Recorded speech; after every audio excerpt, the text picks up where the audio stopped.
Karen Tapahi. Go for it. We will begin with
the first item will be just an overview of the Redevelopment Agency after its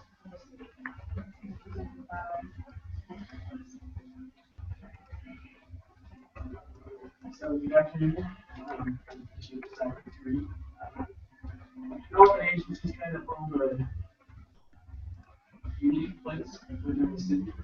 We're created as a result of legislation happening last year and give redevelopment agencies more latitude to deal with problems that the legislature recognizes. There are certain issues that will arise that would not necessarily easily fit into the purview of the so these redevelopment agencies tend to have corporate powers and voting powers.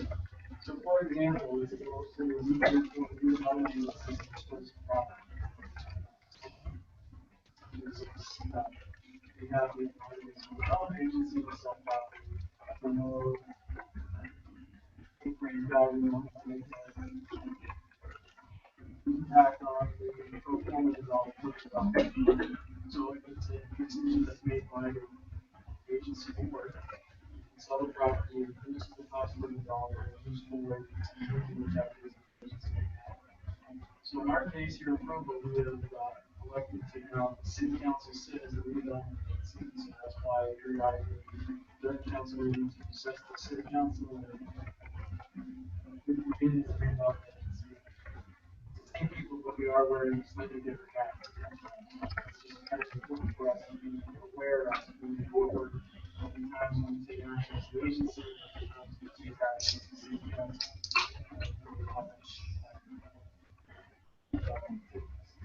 Question? Yes. Other cities, the council isn't being generated for people. There is that option. You don't have to be an agency. A lot of it, other states that have very local, larger cities that do not come, larger cities have entities that get selected. Who wouldn't necessarily be the city council or selected the agency. In order to make it more clear definition between powers of these agencies.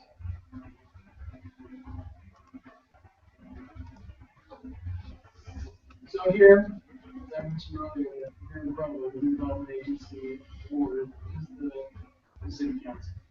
But we do make a distinction between as a redevelopment agency and our agency business. Our city mayor acts as the chief executive officer for the redevelopment agency. And it is a tool that it's a process that gives us a little additional tools to go through and start cleaning up bring to bear additional resources when it comes to cleaning up different areas of the city, particularly those that traditionally have faced decline over the years. In our case, we were established in 1972. This was to help take advantage of the Neighborhood Development Program, which was a federal program. This was later phased out and replaced by the Community Development Block Grant Program. And one of the reasons we talk a little bit more about this distinction is that Provo City is, when it comes to the Community Development Block Program, Provo City is the entity that receives the allotment from the federal government.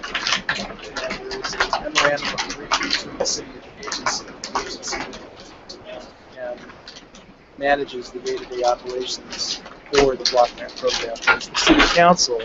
So when you're wearing your city council hat, then you take the actions that establish the objectives and so forth. We have certain project areas that we adopt.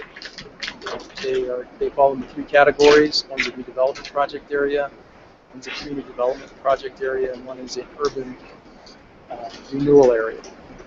So, for example, the earliest one we have covered the downtown. That expired at the end of 2015. So you'll see it on a map a little bit later.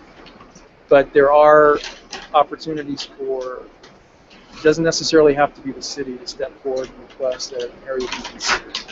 So for example, a developer could move forward and ask that a redevelopment or a community development area be considered. And those areas all allow the city, or the agency rather, I'm sorry, the agency to collect tax income. So we'll talk a little bit more about that.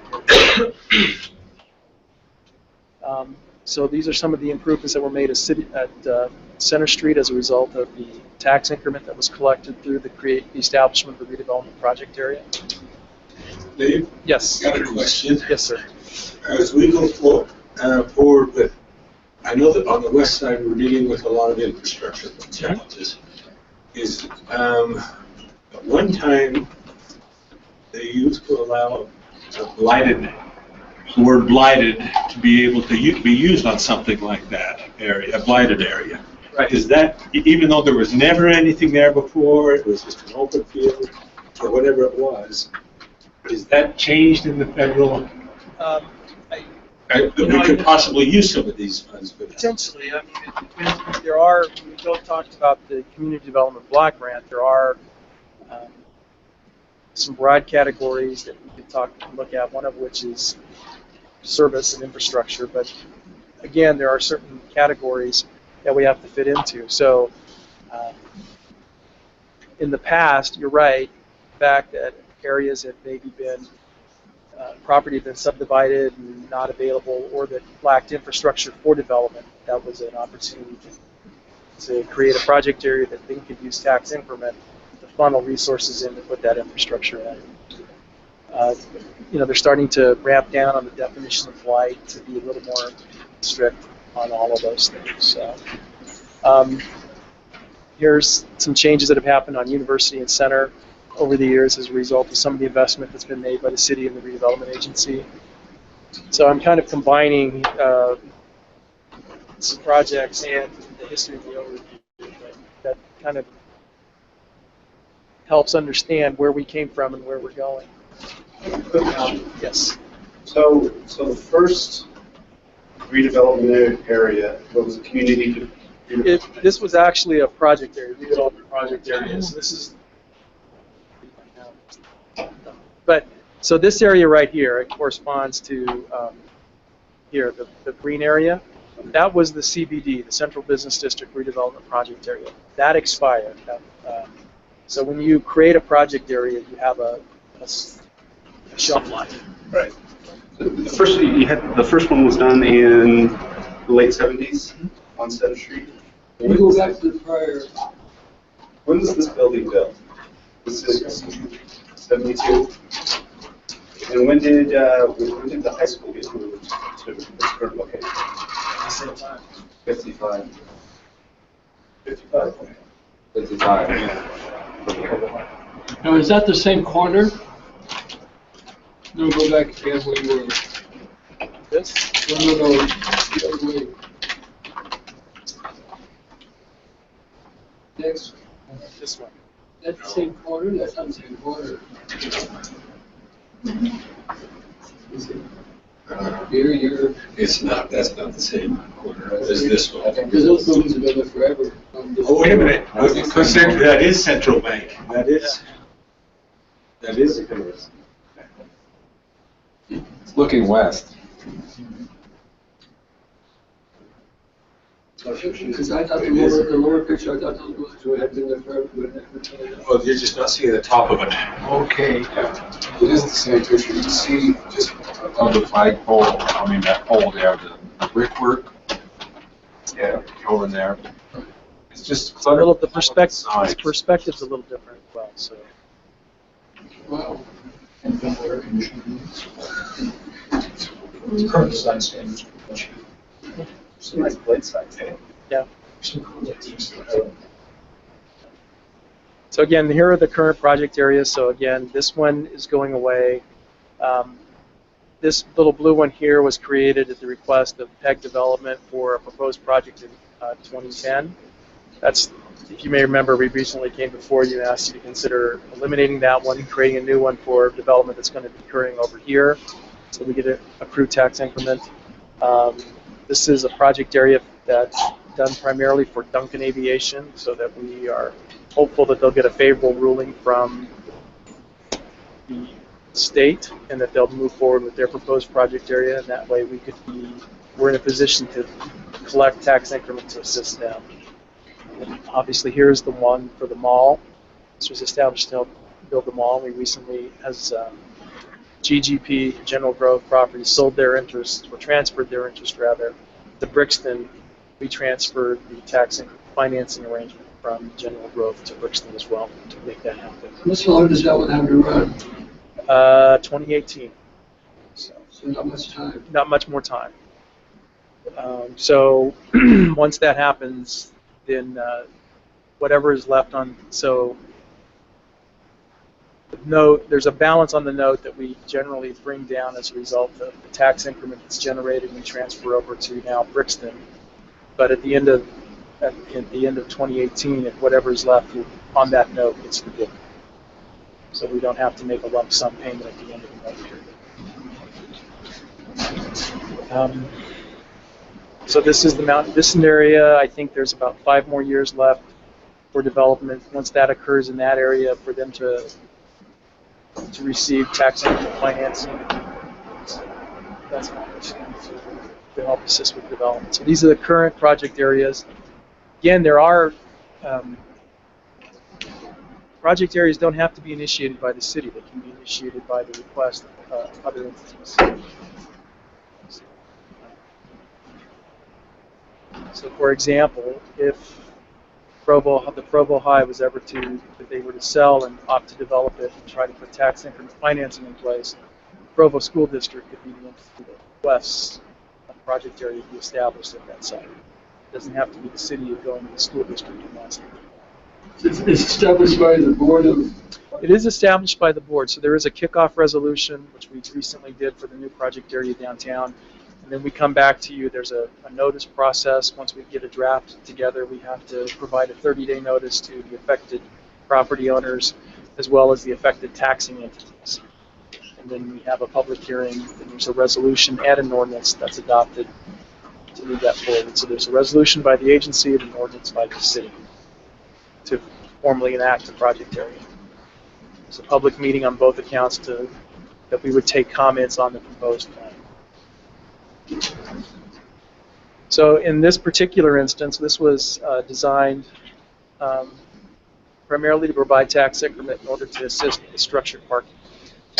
And that would be the anticipated request for this new development that's slated to occur on these 3 blocks over here. We anticipate being asked to help provide parking. So that's the reason for creating the tax increment district, to have that funding source to put into the project to make that work. So we've been pretty involved in other projects up and down the community. That startup building, we provide some funding for the rooftop concert series. Truck runner, bike racks, blade designs for downtown Provo and Center Street. assemble the property for the convention center. Purchased the old Hotel Roberts site, later became part of the temple grounds. 63 East project, the Redevelopment Agency owned. In this case, we own the land, and then we also contributed money for the parking structure that's behind this building. This is a rendering of the new courthouse that's proposed to go on that block that we talked about earlier. This is the state's going to own this, and they're going to develop a 180 foot tall building. And then across the street will be a new hotel, structured parking, and some additional retail, some housing opportunities later on down the line. Redevelopment Agency, as I mentioned earlier, also administers the Community Development Block Grant Program on behalf of the City of Provo. So these are funds that we receive from the federal government. Provo is an entitlement city, which means they get their funding directly from the federal government, and other cities get theirs through the county. We also serve as the lead agency in the home consortium for Utah County. So those funds are available, and they have some pretty broad categories, including housing, public facilities, infrastructure, economic development, and public services. And it's designed to allow communities to have say in how they try to administer their problems. So local problems demand local solutions. Federal government, instead of just mandating what could and couldn't be done, gave broad stipulations with this money and allows the individual entitlement cities to go through and decide which is the most important. We didn't have a redevelopment agency, we could have someone else do those funds, or anybody, we just, the council decides who administers those funds? City council could. Yes. So originally it was entitled the Neighborhood Development Program. How is that different, or was it different? It was more designed for neighborhood revitalization under that program, and I think the federal government, recognizing that there were things above and beyond the neighborhood that could be served, or a community could be served by in addressing those issues, broadened the categories and changed the name to Community Development Block Grant. There were also a number of other grants, block grants that the HUD had. They consolidated all those, one of them being the Neighborhood Development Program, into the CDBG. That's why it's as wide a variety of things that can be done. Urban Development Grant too. Housing.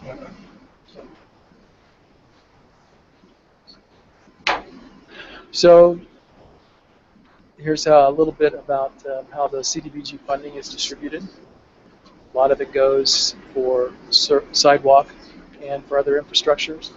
There are some grant programs that we administer, like the emergency grant program for assisting people that have urgent needs.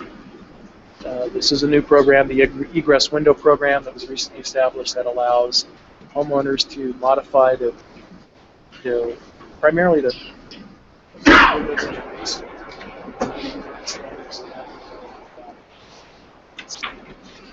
We have used some of this money for the commercial facade program, and we'll see a few examples of that here in just a few minutes.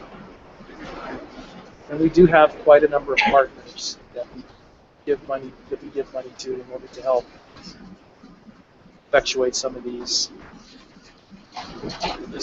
desires. This is a list of people that we have worked with in the past to spend block grant money.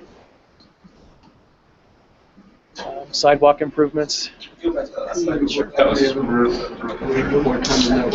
a lot of this is through the social services portion of CDBG? Yes. Okay.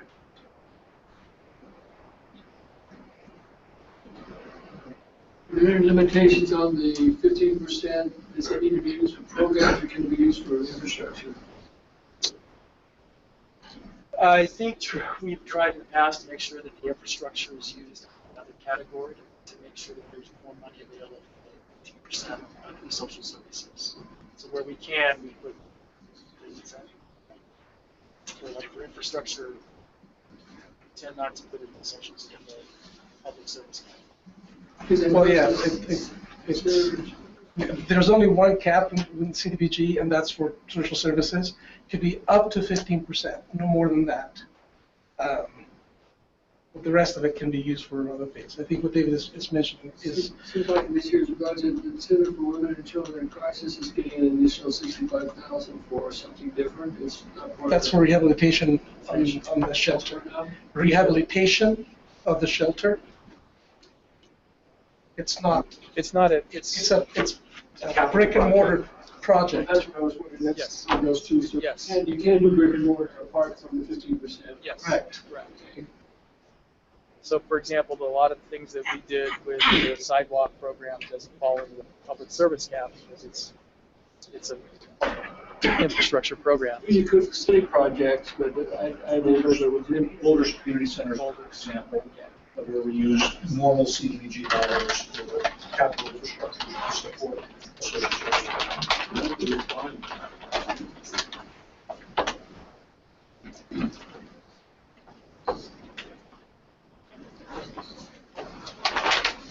These are just some examples of sidewalk improvements that we've done. Facade program.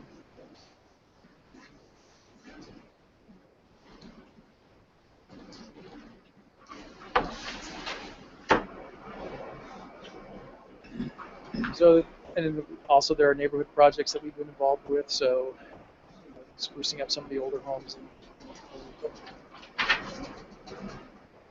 little too fast. And then sidewalk and driveway approach replacements. Then the home program, a little bit more about that. Welcome, Mr. Harding, and Mr. Mayor, to the meeting. So as David mentioned, the home program is a block grant similar to CDBG. A major difference is that funding received for the home program is exclusively for housing projects. Provo City is the only entitlement city that would or could receive funding directly from HUD. But another difference is that HUD allows the formation of a consortium. Could be a few cities or an entire county that decide to bring the funding to the area to have a better use of the funding.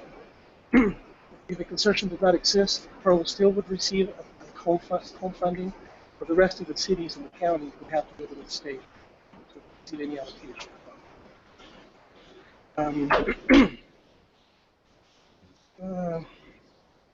So some of the programs that we administer with home funding is the down payment assistance program. But we also rely on partners to use much of the funding. And these are some of the organizations that have or are currently using funding to provide services or housing. Any questions? Any specific partners? So, Center for Women and Children, I usually see them listed under the social services category. As I mentioned before, home is you can only use it for housing, but it can be used to build special purposes, special needs housing.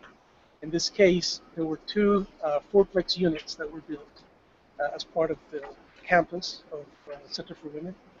So home funds were used to build those. Partners, projects. Yeah. So, not familiar with Friends of the Coalition. Friends of the Coalition, they requested some funding to, so they, in their new facility, they built housing units, it's actually rooms in the upper area. And they wanted to provide a tenant-based rental assistance program that we actually were never able to get going with that. So they received an allocation, they have not used the fund. Won't be able to. So this is a Food Housing Care Coalition. Yeah, this is Right, Crane. correct. This is their private nonprofit fundraising. Are we going to get into the actual budget of these different organizations later? And you want me to ask questions now? For recommendations for the next year's funding, I think it's part of I mean, I'm not sure at what point.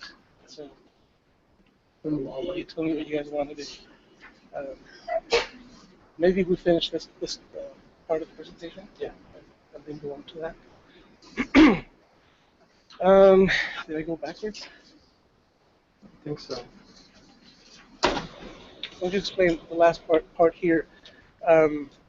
Currently, the consortium is made of three entities. That's the county, Utah County, which as a CDBG urban county receives CDBG funding, and under that agreement, most of the townships and cities in the county are included in that. So by virtue of participating with the county and the CDBG, then all those cities are part of the consortium through the county. There's a couple of cities that are not part of that agreement, which are Alpine and Inland Hills. The other city that is no longer part of the consortium is Lehigh. Last year, they started receiving CDBG entitlement funding, and so that kicked them out automatically from the whole consortium. But they will be included in the next 3-year consortium agreement, which will be coming to you in a few months to talk about that as well. So here are some of the projects that where home funding has been used. This is at about 1200 West and 200 North. There's about 57 townhomes that were built in that area. This is Mazer School, and both CDBG and home funds were used to rehabilitate Mazer School and repurpose it for senior housing. Around the property of the school, rural housing or self-help homes receive funding to construct new housing. That was with home funds. Habitat for Humanity received funding to purchase the property. This is 400 West and about 200 North. Is the Taylor House, and they purchased the property from the Provo City Housing Authority, and then they rehabilitated the property and made it available for Cedar Valley. Was that done just recently? That was finished, I believe, in September of 2014. Question. Yes. So did we sell that home at market value or give them a break on the price? Provo City sold that for I don't remember if it was market value. I remember the price was $125,000. I couldn't tell you for sure. I'm sorry. This is a project that was constructed in Springville. Cedar View. The name of it is because of this old cedar tree that remains there. This is senior housing. There's a mixed used construction. There will be retail down here, and then there's 31 units up here for senior housing, some homeless units, and some special needs victims of abuse.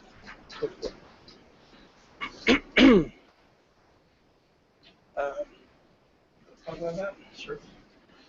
So every 5 years, HUD requires CDs that receive entitlement, either CDBG or home, to tell them how we're going to be using these funds.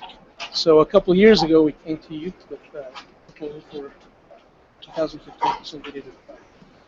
Every year, there's an action plan which dictates or discloses how the funds for the current year will be used. So the comp plan is done every 5 years, but every year there's an action plan that is part of that comp plan, and it's an update to it. When will the action plan for 2016-17 be ready? The draft will be presented to you on April 19th. That's when, a couple of days before that, we'll open a 30-day comment period for citizens to comment on it. And then for the adoption, we'll be coming back on May 17th. So 30 days. Does the 5-year plan get changed or just the 1-year action plan? The only thing that is different is the actual plan. The 1-year plan. The 1-year plan is the only thing that we submit to that. The 5-year plan goes from 2015 to 2019, so you Correct. change that. You just change just the 1 year. Correct. Unless there are things that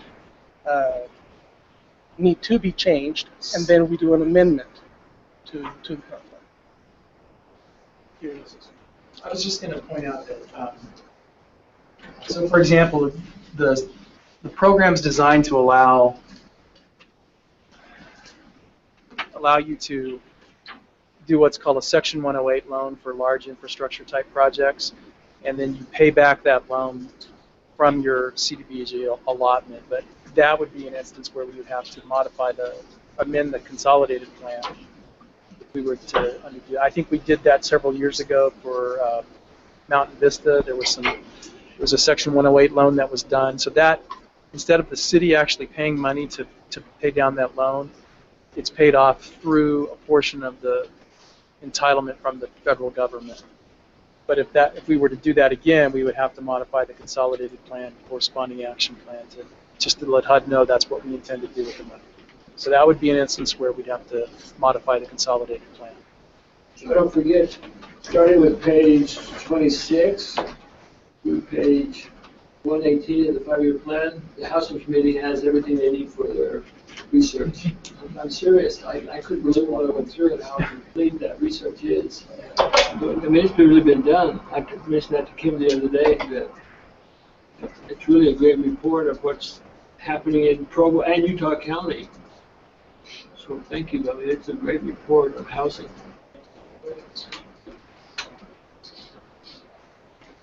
So as Dan mentioned, we'll be opening this up for the comment period for this will be in March, and then come back before we make adoption. Is the government recommending or requiring any different process for citizen input and involvement in the future? Not different. It requires that there's a process. They don't dictate how it needs to be. But yeah, I hope that answers the question. I think in a lot of cases, HUD requires you to tell them what you're going to do, and they hold you to that standard. Correct. So it gives the cities some latitude in how they approach this. But they say, look, you have to have citizen involvement. You tell us how you're going to do it, and we decide if that's adequate. Okay.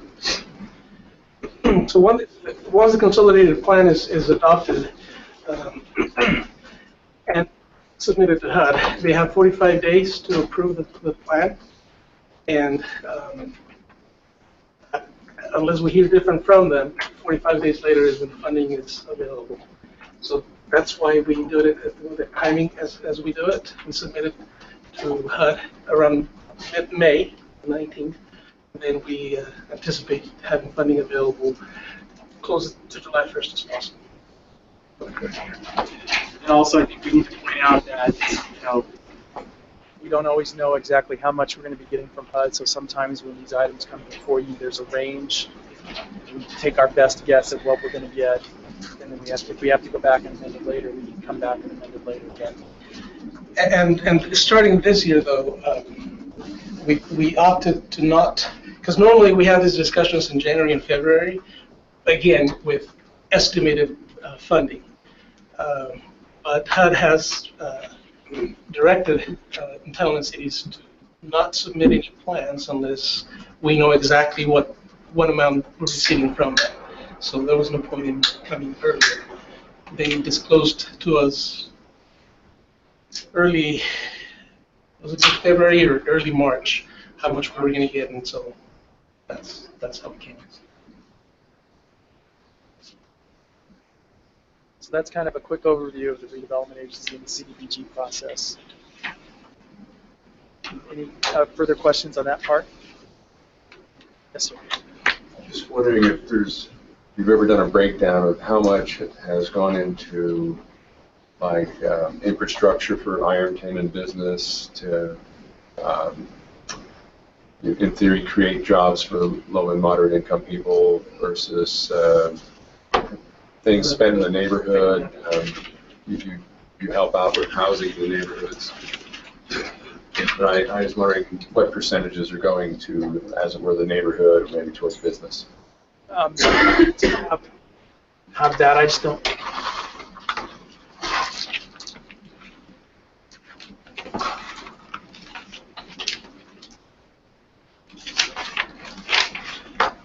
We did do that analysis, but unfortunately I just don't have that with me. We're gonna try to get that up here in just a second.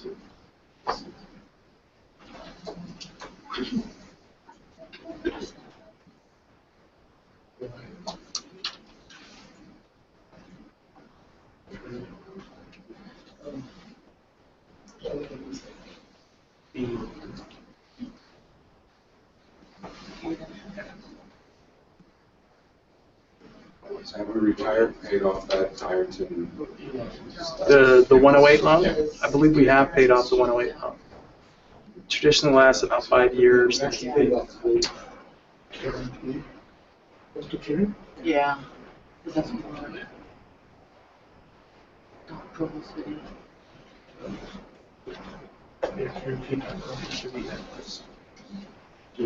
Yes.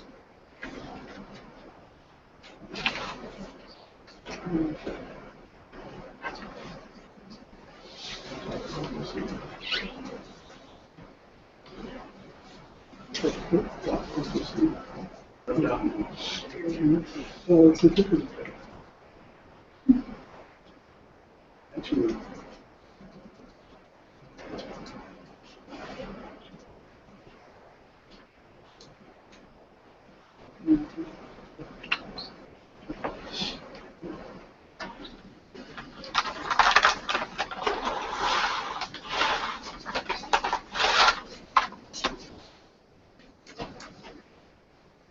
Is this what you got? This is what I read. I'm sure it's going to be a percent breakdown. Those are various food products, and it's not necessarily showing maybe over a 10-year period Right. what it's temporarily out. The US. So was that over what period of time? 10-year period. It's 10-year. Yeah, that'd be great.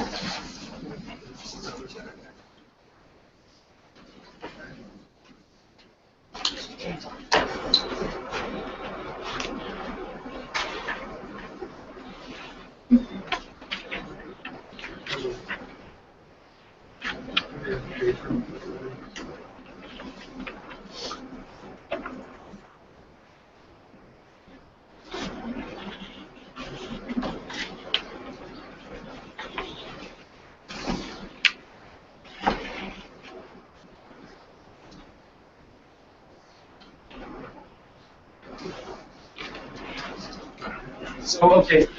Well, yeah. While we're waiting for that to come up, is there anything else?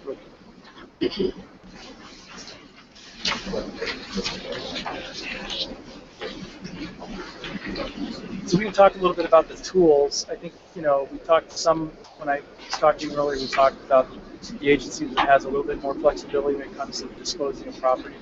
I think it's important to note that redevelopment agencies no longer have the power of eminent domain. So in the past, we could take action to acquire property through eminent domain. We no longer have that power. The city obviously still does for public works projects for public purpose. The city can go ahead and do that, but the redevelopment agency cannot. We are allowed to acquire property through, we can lease property, negotiate a settlement, negotiate a purchase. So for example, property that we're talking about in downtown right now, we're talking about getting property from a developer and combining with property we own, transferring that to the state, getting property from the state, transferring that back to the developer in order to make a development happen. So that gives us, when it comes to the property, we don't have to go through the same process the city does where we declare the property surplus and then open it up for bids. Yes, sir. Can we still use the blighted terminology in rural downtowns. Yes. We can still go through that process and declare certain areas blighted and move forward with that.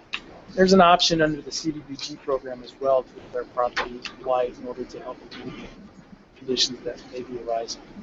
So there's slum and blight. You'll see later on in the CDBG portion that they talk about slum and blight opportunities. So cities have an opportunity to weigh in. When you give that designation, what change or advantage does that have?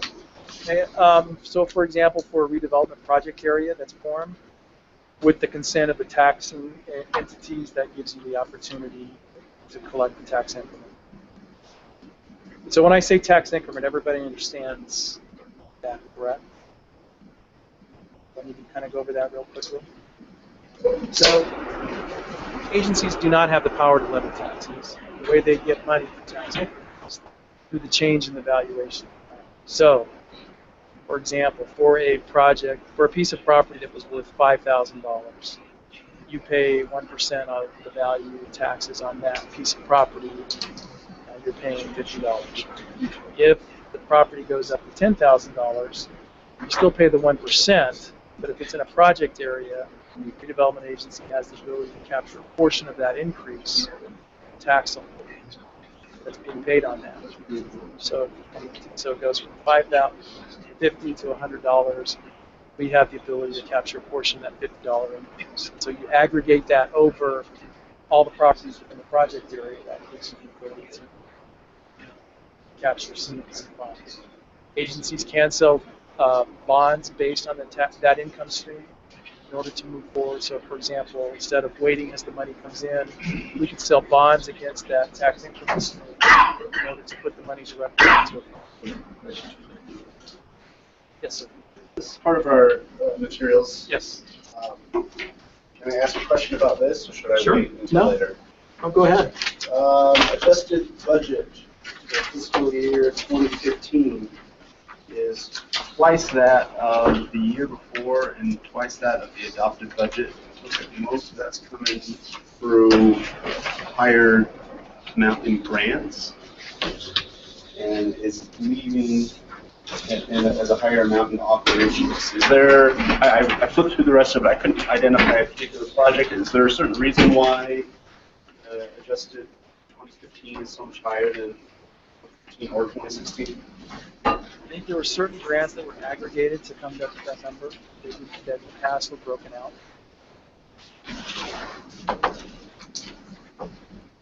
So, for example, there are some grants that you see that don't move forward, and either and that all went into the grant revenue and the grant expenditures in order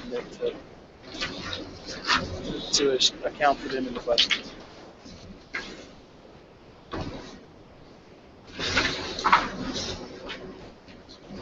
So I didn't follow you on that. Just, I guess, is there something special about 2015? Is there something unusual about this budget year, or? In the past, they broke out some grants and they aggregated them this year to show them the budget. They didn't break them out as they had in the past. So in the past they didn't show up in total revenue, and this year they will, and next year they won't. I think even before they're not going to be accounted for separately from that. What is that? What do you mean by aggregated statement? Were they budget just small numbers? Easy, right? Yeah. Yeah, I believe they were. I believe they were accounted for separately in the past. But it doesn't show up in total revenue? Because even if you just look straight at total revenue, actual 2014 is 5.1 million. Adopted for 2016 is 5.6 million, and then the adjusted budget for 2015 is over 10 million. And so I guess I'm just curious. It all came from grants. It must have been a specific one-time grant project. The rec center, maybe?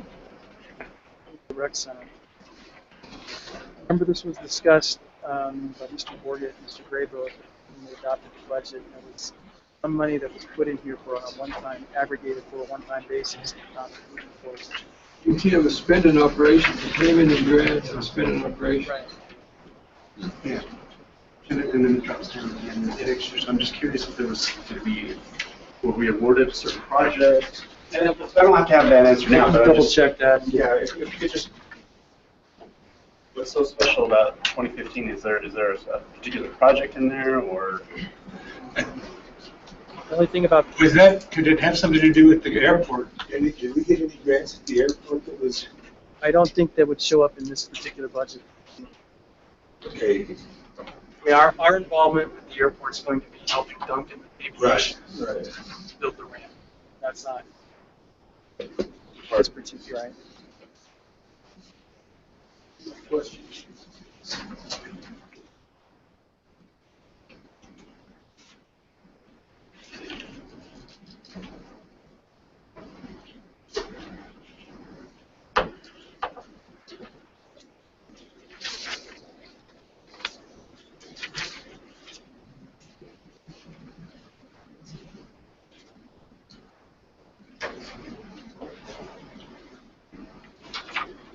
I mean, I do know that we had money from the federal government in our special purpose grant for downtown parking, but it wasn't quite this much. And that was one-time money. So it was more like 600,000 as opposed to what's being shown here. So that's, I'll double check with Mr. Morgan back with you on that. We talked a little bit about some of the redevelopment agency projects that we're currently doing. We are waiting for Duncan Aviation. That's going to be a $45 million investment. If Duncan gets the go-ahead from the state. We're also anticipating moving, Brixton Capital Group. They're going to be making some of the malls, so we're economic development, moving that forward. And then we're also anticipating Provo High School the Provo School District making a request to consider community development area on the Provo High site once they decide on a purchaser for their property. Are we anticipating one for Plumtree also? Yes, we are. So the developers of Plumtree, Westport Capital, which is a group, the gentleman we've been dealing with is based out of Irvine, California. They purchased the Shopco building and the rest of that shopping center, as well as some of the out parcels. They will be tearing that down and redeveloping it. As part of their process, they would ask that a community development area be created for that particular area to get tax increment financing for structured parking. That's a future project that we're anticipating as well. They talked to the press, and they've talked about their plans include office, hospitality, rental housing, and for sale housing on the process, as well as some retail. The restaurants in those outbuildings stay pretty much? Yes. So for Olive Garden's not part of that process. Kyoto Steakhouse would be. That's been purchased, and Kyoto is currently moved down on the University closer to the mall.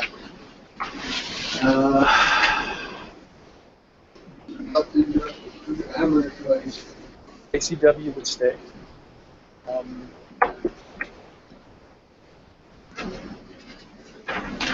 Cafe Rio. Cafe Rio, thank you. They're going to build a new facility for them on one of those out parcels. So they will come from currently where they're in line in the shopping center. Once they built them a new place, Cafe Rio moves out, and they'll start tearing down the shopping center. That's all going. Yes. Shopco, Lolo's. The movie theaters will stay. They are in discussions about possibly changing that from a dollar theater to more of a first-run theater. So it will be similar. Oh, no for days. Yeah. So, yes.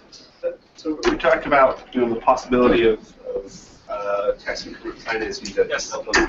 I imagine they would need some coordination with zoning, or is that what they're proposing fit under the zoning? No, I think they are talking Mr. Pepperoni of Development about their proposal. They've had pretty extensive meetings with them and gotten their input on the final decision. There would be some zoning changes. There will also be some changes as a result of the PRT. If it goes through there, there'll be an interchange that has to be moved around some. So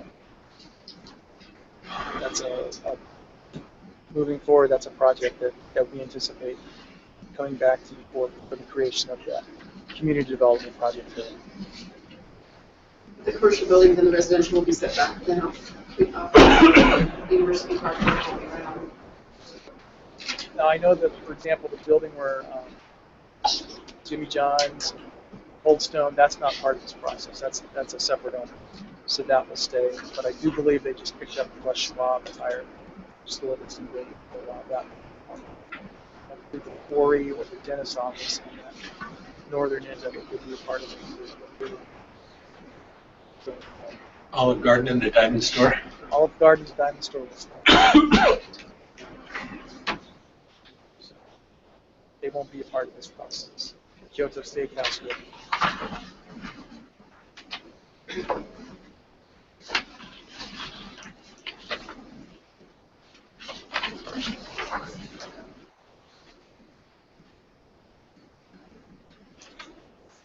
So, yeah. All right, so I think distributed to everybody this report that we put together for the last 2 years. So we've received CDBG and home funding, and they use this. They use this. So I suppose we could have, and I don't know why I didn't think of that before, separated out on the first item of housing, how much was actually used for purchase rehab and down payment assistance. For some reason, we just lumped that sum there for $4.6 million. Could you give some examples of some projects that would be under that category? So the down payment assistance program would be one of them. The other part, probably, which is significant as well, is the purchase rehab resale program. In 2000, well, I guess that's what I was reading. Anyway, 2002, 2003, the RDA went out and bought some properties, rehabbed them, and resell them. And a couple of years later, partnered with NeighborWorks, or NHS, to do that. So NeighborWorks would go out, find homes, request funding to purchase the property, to rehab it, and then sell it. Those are basically the two housing items that would be under that line. The other one probably reflect there's about $300,000 that were used for the Mazer rehabilitation of that senior housing project. As far as CDBG housing, I guess there will be some emergency grants.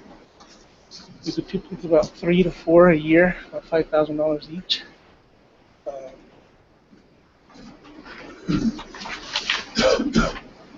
That's about it in the housing. So if we change this to like the last 5 years, I'm just looking at this breakout here, and there's a category for housing rehab showing not much activity in 2012 or 13 and nothing in 14 or 15 or proposed in 16. In respect to the report that you received, I imagine council staff prepared that. So I looked at it briefly before we started the meeting. One thing to point out with that is about 2 or 3 years, prior to about 2 or 3 years ago. So with CDBG funding, you can create revolving loan funds for specific activities. The city had, emphasis on had, revolving loan funds for a few activities. One of them was for commercial rehabilitation. The other one was for small business development. There was one for housing rehabilitation, one that was called Central Neighborhood Revitalization Funding that was used for the purchase rehab resale program, and then the down payment assistance revolving loan fund. It had been interpreted for several years that the funding received into these revolving loan funds. So let me give you an example. We get a HUD grant from CDBG of $1 million. We use that funding and say that we use $500,000 and we used $100,000 in each one of those revolving loans. And we did activities with it, did loans or whatever it was. As those loans are paid back, they come back as HUD calls that program income. And it remains with all the same requirements and everything that CDBG funding has. And it was interpreted for a number of years that as long as that funding was in those specific loans, that we could continue using that funding without it affecting receiving HUD grant funding, the entitlement amount. The reason for that is because HUD says, if we give you $1 million, but you have $500,000 of program income, you must use that funding for your activities before you come back to ask for that $1 million or a part of that $1 million. So it was interpreted that if they were in their specific funds, that we could still go back to HUD and get entitlement funding for other projects that did not relate to those revolving funds. Our HUD rep in Denver, in a monitoring that he did in 2011, 12, told us that that was incorrect. That any program income in any revolving loan fund should be used prior to us getting any entitlement funding from HUD. So given that there was no benefit in having all these revolving loan funds separate from the 273 fund where we have the entitlement fund, those were eliminated and everything was collapsed into 273. So the funds you're mentioning there, that there's no activity for the last 2 or 3 years, is because all of that funding came back to 273.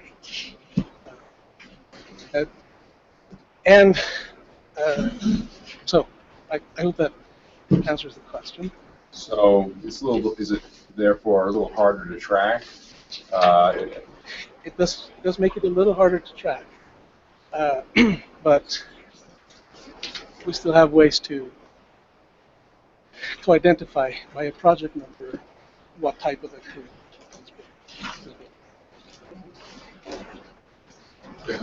So, I'm assuming under the first category of housing, some of that money was spent, let's say, on a home to rehabilitate. Some of that money came back in. Yeah. So when we say $4.6 million was spent, some of that was recouped. Yes. Is there a way to track that? Is there a way to track that? Because in reality, $4.6 million wasn't spent, if I'm understanding it correct. Spent, I'm trying to find another word besides spent. Used. It was used for housing, but not spent on housing because some of it came back into the fund. Right. So if you look at the cumulative for the last year, $25 million, we have not received $25 million from HUD. But So it's spent twice. Yeah, Three or times. 3 times, or 4 times, depending on what it was, and when it came back and when it was. So, yeah, that is good to point out. Which I wanted to mention, if you look at the administration line, you see a 15%. CDBG allows entitlement cities to use up to 20% for administration. That includes both what we get from HUD and program income. So again, in that example that I gave before, we have $1 million. We could use up to $200,000 to cover administration costs. But if we have program income, we could also use 20% of that $500,000 for administration. Now, historically, we've never done that. We've always used the 20% based on the entitlement amount that we receive. But at the end of the year, when we report back to HUD, we have to report to them not only how we use the entitlement funding we receive from them, but we have to include program income. And so in that, as we allocate that, the percentage used for administration is lower because we didn't use any program income for administration costs. It's the same thing with, similar thing with social services. Not that we can use 15% for program income, but the program income we have is added to the entitlement that was used. And that's why you see there 10% for social services based on program income that was have. What's the difference between program delivery and administration? Program delivery is, so there are some what could be identified as administration costs that we can claim as program delivery because they deal with having direct contact with beneficiaries. So an example. Down payment assistance. Down payment assistance. If the time that we spent with a person explaining about the program, helping him filling out the application, doing the underwriting for the loan, all of that which can be administration costs or delivery, or program delivery. Because program delivery is only 20%, it benefits us to designate some of those that we can as program delivery to offset the costs of administration. So 20% of entitlement can be used on administration, up to 20%, but it doesn't have to be. Okay. What's the advantage for the city and the residents? What's the advantage for using 20%? Using all 20% of that plus things that could be considered either pushing them over so we can still use even more to keep at that 20%.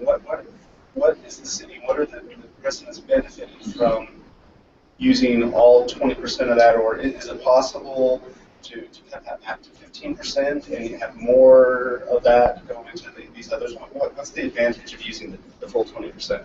Well, the advantage is to be able to have the personnel to run the programs and administer the programs. So that's Otherwise, come out of general fund. right.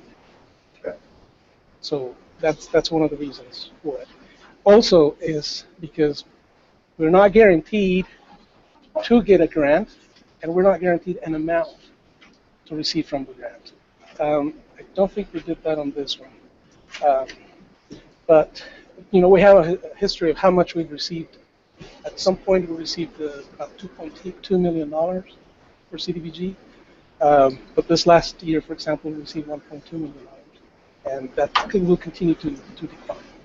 So that 20%, it's never a fixed amount. But the benefit is that you don't have to use not federal, but general funds to pay for administering these programs. So we have city staff that we're going to have regardless, and we pay for them by default out of the general fund, but any that we can shift over to this administration fund means less that we spend out of the general fund. For these particular, for RDA personnel, there's no general fund involved with personnel, period. Okay. Nothing.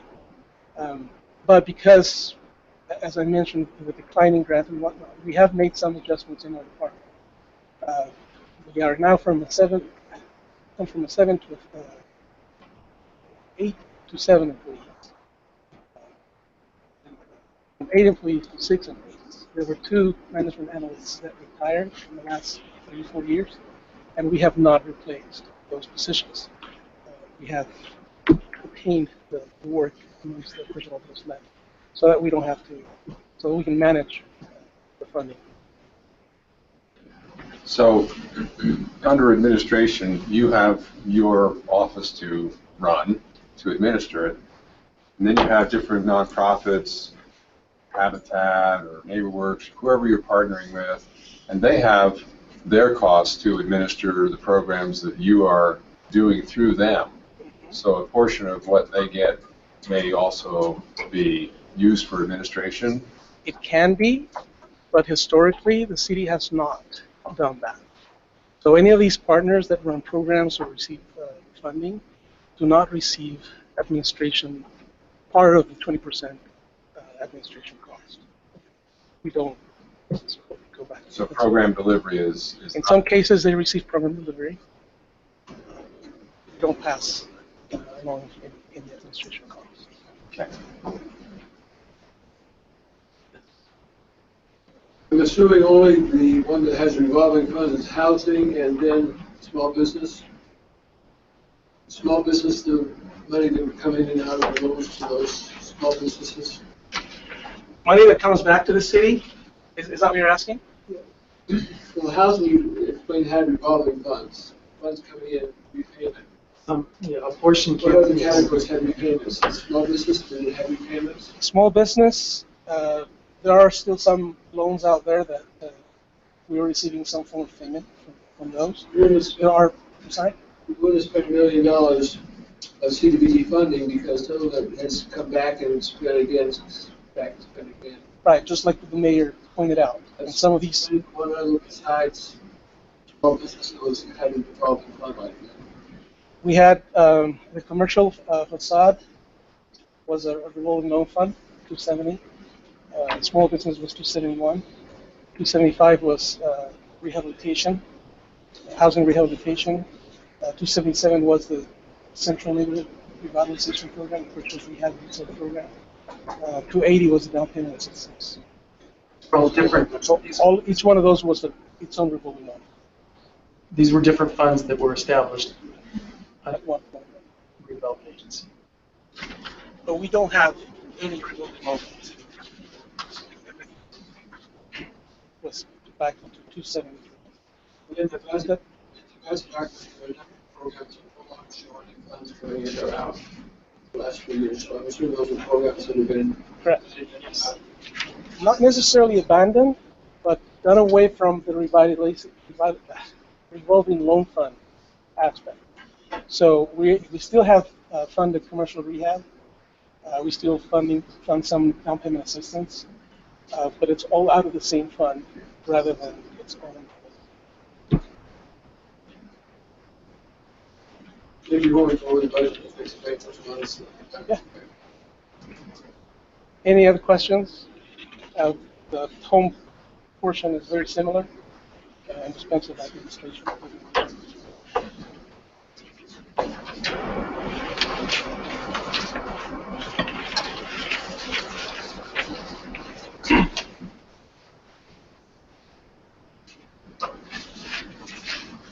Any other questions that I may just answer? Will it then, it would be a good time if it's not on the agenda. For the budget part now. We don't have a complete budget. We go over these programs and just explain the 7 or 8 programs that are on the program. Can you tell us really one of these starting with commercial rehab loans? How that's happening now, why these are in the budget? Again, this reflects that the funding that was in that fund was moved to 273. So it doesn't necessarily mean that we are not doing any of those anymore. It's just in a different fund. And what is 273? What fund is that? 273 is CDBG. It's our overall CDBG fund. 273 is, let's see, the Community Development Block Grant is page 175. The second one on the left. That would be 270. CDBG. Community Development Block Grant. Is small business rolling on the same way, look at 273, 6 went down, small business revolving loan? I believe so. So, starting in page 174, go back one page. Commercial rehab loans, that's on 270. And again, sure, we don't have that fund anymore, but we have activities for commercial facades that we are doing. It is fund 270, That was fund 270. what fund 270? Yes. commercial rehab loans were twice on 270. The next one down, small business revolving loan, that was 271. And there's currently, will be coming to you a couple of days. Most trips, actually, recommended. So there's, that would be the last $50,000 out of the Okay, so 23rd had $289,000 fund balance. What happened to that fund balance? It was reprogrammed in several different ways. I don't have. It's reprogrammed. Yeah, Same way with the fund balance in 270, the 94,000 was reprogrammed. whatever was there, yeah.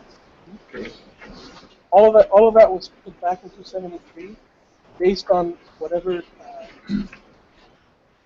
budget we had in that current year. Funding was allocated. There was some of it that was left unappropriated, like the 50,000 that was in the top.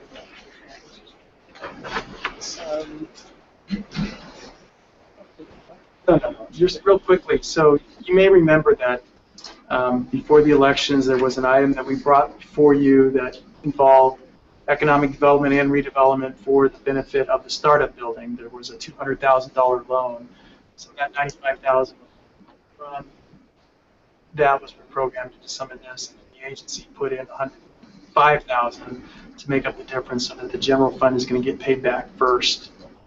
Then the redevelopment agency gets paid back as the tailors make their payments on that loan process. Part of that, part of that's for redevelopment funding. Can you be more specific as to what you fund? 274, when you say redevelopment funding, it's 274. And not HUD. Sensing from some questions is the budget is not a very good tool to know specifically which programs are getting funding because it's mixed into one. Right. This particular report is not very well. Sounds like the council is like, I'll see that back in the report. Instead of, I think it's lumped in all to one because it's correct for budgetary purposes. It doesn't help them really separate out. It really doesn't the activities we've been doing. So I'm wondering how hard it would be if it was manually to go back into the last 12 or 24 months. Since when was it consolidated? Is it possible to, and is that what the council would like, to go back and look at that manually and bifurcate? Yeah, bifurcate more distinctly where those funds were spent rather than seeing it, because it's, I'm sensing it's just, doesn't give them a lot of information that they're looking for to see one number. I'm looking for the future. I don't know if there's any go back in those 3 years.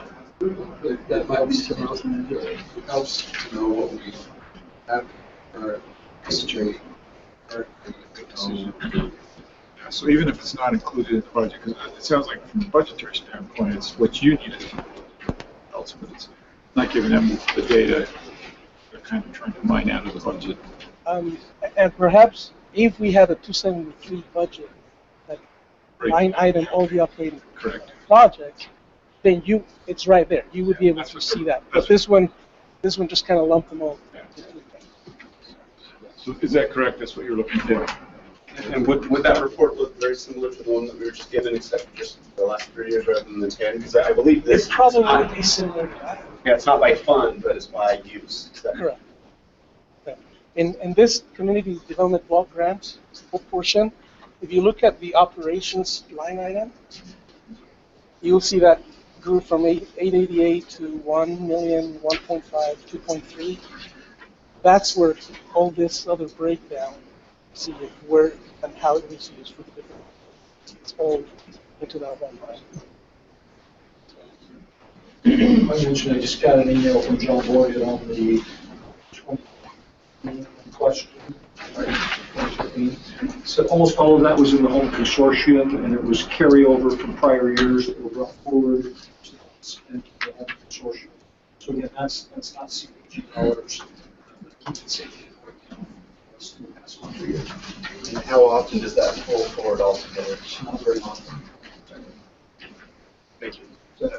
I'm not sure. I guess I wasn't in the room when. Okay. I'm wondering if in 2015 for CDBG funding, we had said we had a big fund and then, Yeah. I think it was scouring some other funds and bringing them all into one fund, but taking fund balance out of a variety of places, reprogramming dollars. So I think if you add up all those changes in fund balance and the home consortium, you get about to that $5 million change in 2015. We'll get that for you specifically. Yeah. So on the home allocations, large blue piece of the pie, 24% new construction. New construction, 18%. So one of them is home ownership, new construction. The other one is rental. Blue one is the home ownership, new construction. Pink one is the rental, new construction. Thank you. Pink is the home rental.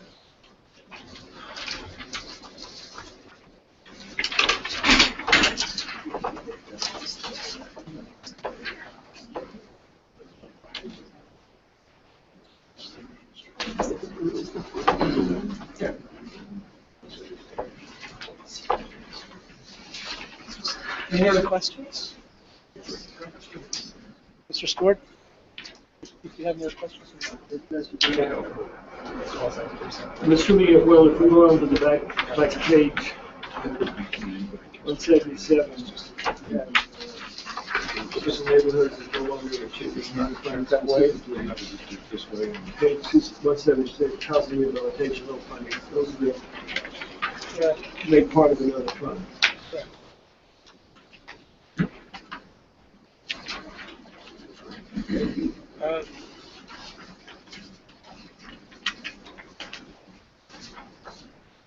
So also similar to that would be on page 178, the homebuyer assistance. That was 280 was down payment assistance, similar to the ones that you just mentioned. I get a question. Yeah. So we're going to have an open house about the budget, proposed budget, and get some soliciting. In the past, it seemed like we had more of a standing committee called the Central Neighborhood Revitalization Committee.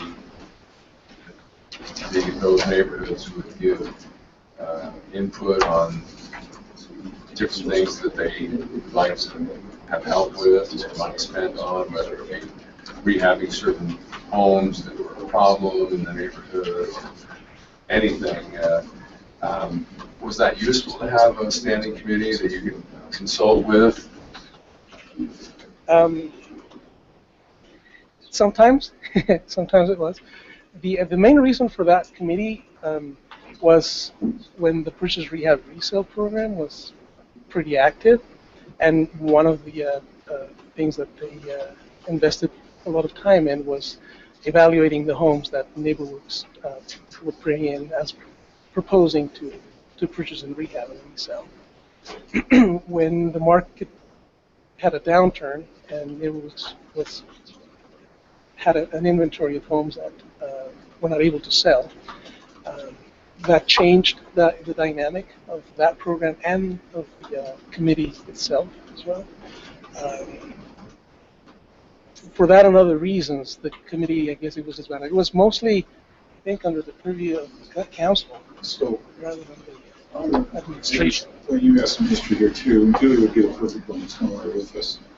There was a point two at which long before I came along, which it was decided that the bulk of the CDBG funding would be spent in the 6 central neighborhoods, even though we had other neighborhoods that were CDBG eligible.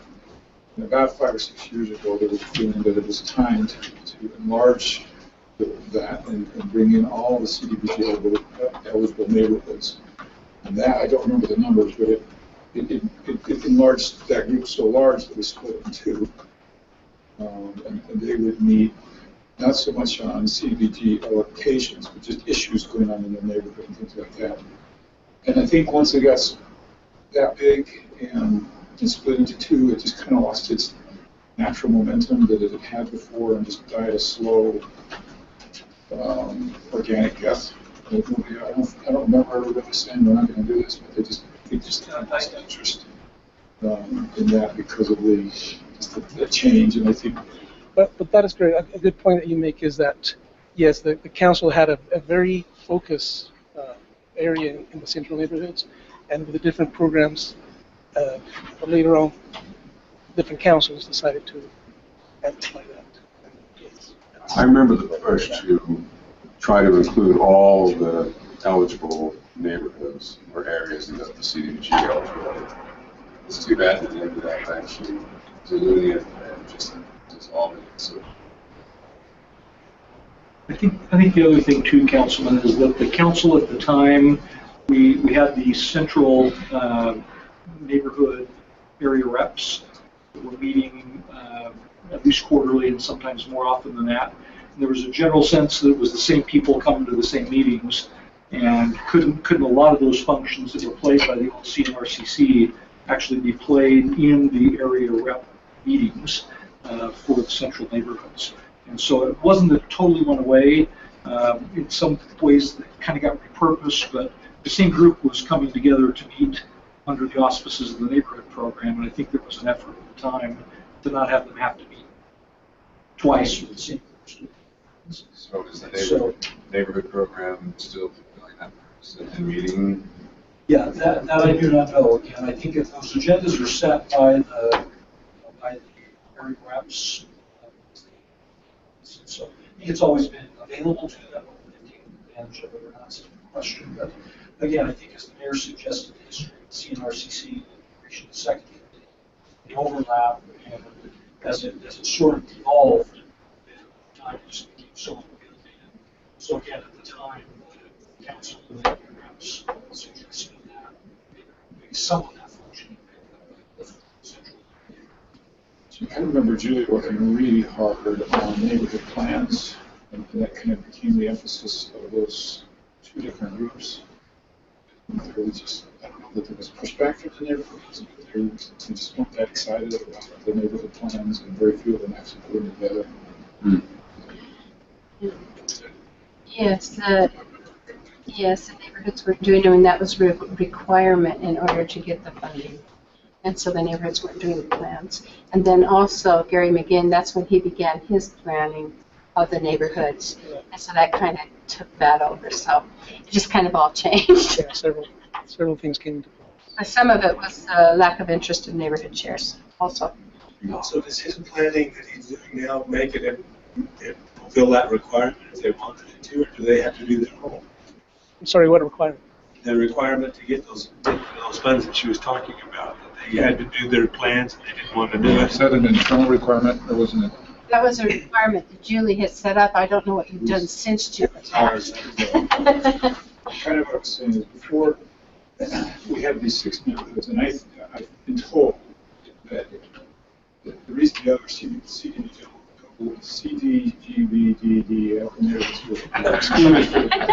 was the fear of diluting it.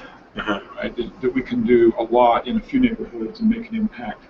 And then, so one of the ways then to filter which neighborhoods are going to get this was to say, okay, do your neighborhood plan, have a plan, and then you would jump you to the front of the line.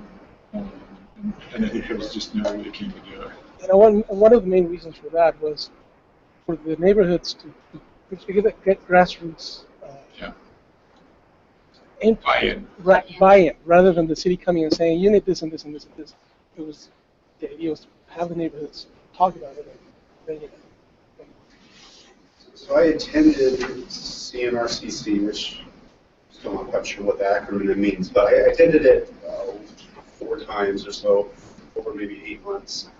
And so it was just a small subsection of all the meetings that were held, but I don't remember it being a major talk about, which houses to buy up. The ones that I attended, the thing that struck me was having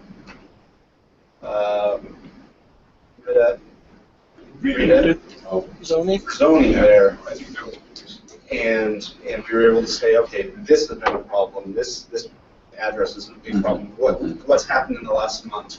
update, that, okay, we got that update. And to me, it was a lot more of a coordination. And CC Special Coordinating Council. yeah, and so it really was a kind of coordination. It was a way to get access to these city, to bring the neighborhood chairs together, and bring these heads of programs together on the city side, so we could really coordinate often and really move these projects forward. And so I appreciate the history, and I'm, it's good to know that we could just take a step back and say, was that valuable? And would it still be valuable? And whether it's called this, that, or the other, or whether we do it through the neighborhood, or however we want to structure it, but was that valuable? And if so, can we create it again? So if it's not happening, maybe it's happening, I'm just not aware of it. But if it's not happening, can we recreate that? Because not so much selecting houses, but just coordinating these efforts for these neighborhoods that seem very valuable to me. And that sounds like something that council staff would be able to provide. And that's what happened, David, is it was done in CNRCC. Then it went, well, we're duplicating our central neighborhood meeting that we were having with all the neighborhood chairs. And so we just did it there. And then when more council changed, that changed to a different kind of meeting. So that's how it kind of evolved out of focus. And some changes in the neighborhood chairs. Right. Had some very active neighborhood chairs who resigned or replaced. Yes. Whatever the system was. Ones had less. Right. The combination of all those factors sort of led to the council wanting to turn it around. That's what's in it. It's not a It's fair to say that whenever the council set up, the neighborhoods coming together, we would provide the appropriate interface with city staff to give them answers to the issues. Excellent. So that's something we should pursue. Here's a picture of the budget. We have about $2.5 million more in our fund balance for next increment. How can we use it? And that's really, in the last 5 years, it took the increase from 2012 to 2016.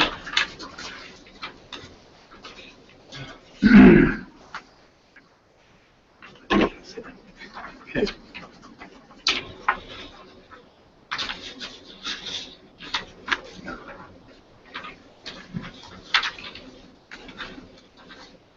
I think there, the It's a nice pot of money. Yeah. That was called a POTS report, Mayor. I wish I had a POTS report. I'll go back to the old days. Maybe there is still one available. Well, some degree too, I think it's advantageous to have the old Providence Hotel property, became available. If we have to jump on it, because we have cash. So much like I said about the earliest church. I guess my question is this restricted? Can we actually use it for something we really need it? There are restrictions, it depends on where it came from. right, which project area. Yeah, it depends on the project area. We could break that down for you, but That would be interesting. yeah. Be interesting to know, because if something did come up that you really want to do, it'd be nice to know there's something. Yes. Yeah.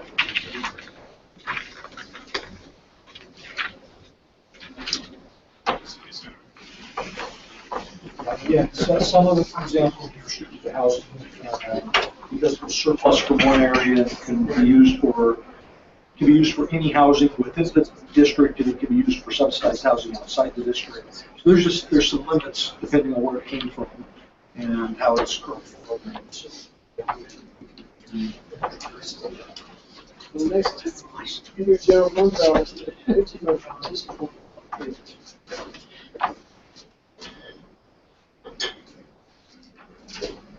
So if you go to the new development budget that's on page 178, you'll see that there's a significant drop. That's coming from the loss of the RC Willie lease, since they're no longer in that building. So that's why you're going from actuals of 400 and 450,000 to an adopted budget of 75. That is the loss of the RC Willie. It was either that or lose the lights, so we opted to keep the lights. Well, we did make them replace the boiler and former chairman. and a few things that we would have had to pay for otherwise. So, and they are covering the energy costs associated, utility costs associated with it.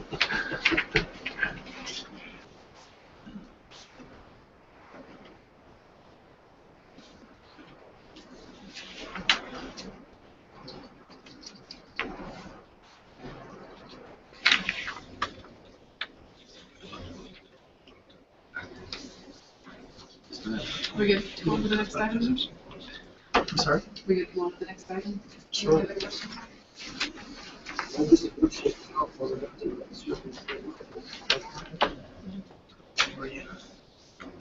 So the next item for discussion is a presentation on the tools available for use in the redevelopment agency projects. So we did address some of it. Our primary has been what we've primarily done is sold property at less than fair market value to assist in the development of projects. But we've also accumulated land for a developer and sold that off. And we've also injected money in terms of tax increment financing to help provide for parking.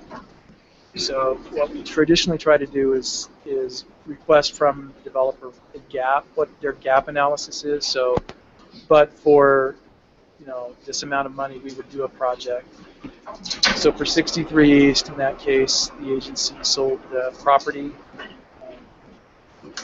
and then we also put in $4 million for the development of the Wells Fargo parking garage. As a result of that, we have a certain number of spaces within that garage, and we've made those available to the developer of 63 East to give to his residential tenants.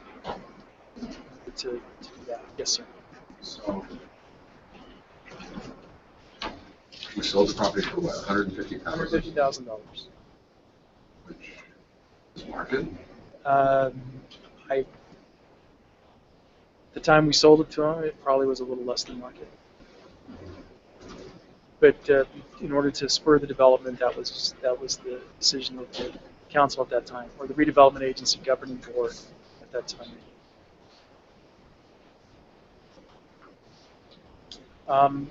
Is there anything in that agreement that the end product would be high-end apartments? In our agreement, no. Was that just a verbal? Just a verbal? That was just a verbal. We didn't have any control over the amenities that were in the apartment that I found in the agreement. Let's put it that way. Mm-hmm. Is that a concern with this gap analysis? They could say, we want to do this project. It'll look really great, except we need this much help. And so the city provides this much help, and they build this project. So let me kind of answer that to go to Duncan Aviation. Okay. So we, the city in the past put together a proposal for Duncan Aviation that got them interested in Provo and interested in developing in Provo. And part of that was the construction of a ramp, a concrete ramp that's going to be at the facility that they're going to use to taxi planes in and out of. Well, we're able to get a portion of that money from the federal government, from the Economic Development Administration. That requires us to come up with a 50% match. And because we're getting part of our money from the federal government, we couldn't use infrastructure dollars from CDBG or CDBG allotment to make that match. So in doing this was, as I understand it, when we initially proposed this was an item that is traditionally done not by the entity, but because we're leasing the property to Duncan. Since it's aviation property, they're not going to own it, they're going to lease it. But it's going to it's usually done by the property owner. In this case, that would be us. So because of their investment, even though it's our property, they're going to be a for-profit business, that gives us the right to pay a possessory, they will pay a possessory interest tax. we were able to get tax increment. And that's going to be the basis of our match with the federal government, is the tax increment that Duncan's going to generate as a result of their $45 million investment into the property out of the Provo area. So, how much of the area at the Provo Airport is being leased and used by different banks? A fair amount, I mean, acres? I think the Duncan piece was 40 acres. Yeah, that was not previously a part of the airport. It was acquired specifically for Duncan for aviation-related purposes. It wasn't something we were sitting on. It was we went out and acquired from farmers. They're leasing it from us. They will eventually. They will eventually, and that's.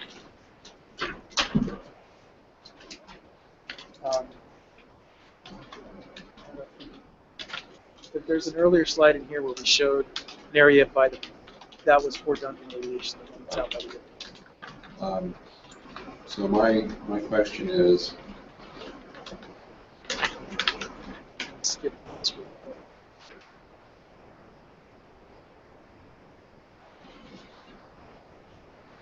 As far as the yeah, so there's that pink area. yes, Since we are, they lease it, is anyone paying property tax on that? they will be, and that's going to generate. It'll be the same as your railroad situation that you talked about yesterday. That's going to generate the tax income. Okay, thank you. Yes, sir. So I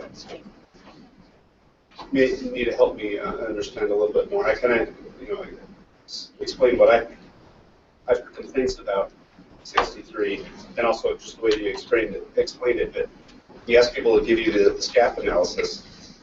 What's your project? What do you need in order to make it happen?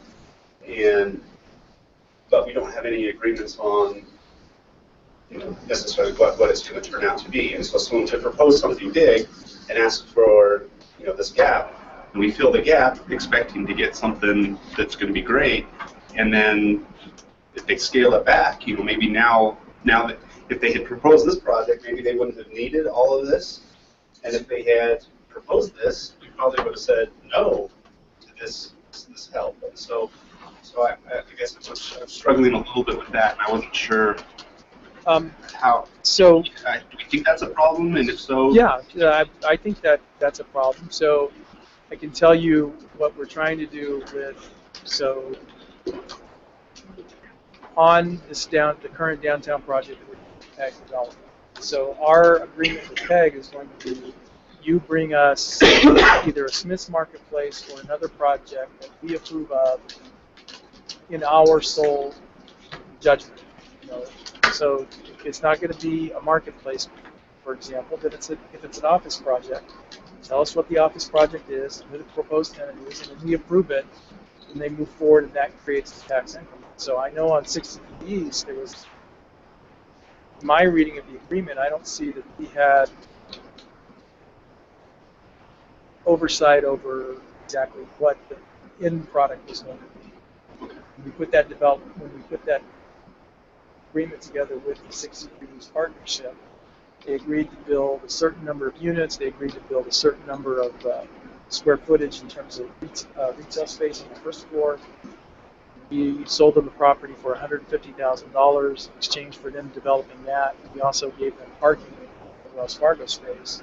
But in terms of mandating what type of amenities they were going to put in place within the individual units, the agreement didn't address that. It wasn't just amenities. If I remember right, I was sitting in this room, I thought, when this was approved. It was supposed to be units of a certain size, and I think they came back and they said, oh well, we need to reduce that. It sounded like there were a number of Materials changes used as well. as well as materials. So it sounds like you're saying. Remind me real quick, who's the developer of 63? Forge. Okay. There's a few names that are used a lot. They're active. So it's Forge, GIB, or Give, and then PEG. Are those Cowboy Partners? They're the ones, yeah. Okay, great. And I just need to get them straight in my own head. I get those mixed up. Okay. All right. So we're saying that maybe we learned looking back at 63, going forward, more safeguards, as it sounds like we are doing with R.C. Willie, Yes. just to kind of avoid that situation. Okay. So I don't know this for a fact, but I do know that there are sometimes when the project's initially proposed that there are going to be physical constraints imposed by the site that I think an example might be Forge in proposing for 80 East didn't necessarily take into some of the setbacks and some of the other issues required. They're kind of proposing some things getting into the alley behind 80 East so that's going to impact what they eventually develop. So there is a proposal that they're going to develop some additional units in the downtown area, but I think once they actually get into some of what they're proposing, what eventually ends up going to be getting developed, some of that's going to be changed as a result of the physical limitations that are forced by the site. I would also tell you too, that there's some limitations here. And I think I would encourage us only to try to enforce those things we truly care about. In hindsight, I think we care about this, but I don't think that was on anybody's radar screen before these were built. I don't think if they had told us they were luxury or non-luxury, that would have changed what we did going into the bill. I think the unit size was a discussion, an item of discussion. So my point is, though, is the number of variables exceeds our ability to monitor. And just coming into these, I think it would be a false assumption to say we're going to totally micromanage this project. We're going to take this and this, and these are what we care about. And these are what we want. Does that make sense? Do we ever? Maybe we do. I don't know. I'm learning on the fly here. I'm just asking questions. I'm trying to understand. Do we ever say, okay, we had a bad experience last time, and now they're about to propose something new? Are we going to?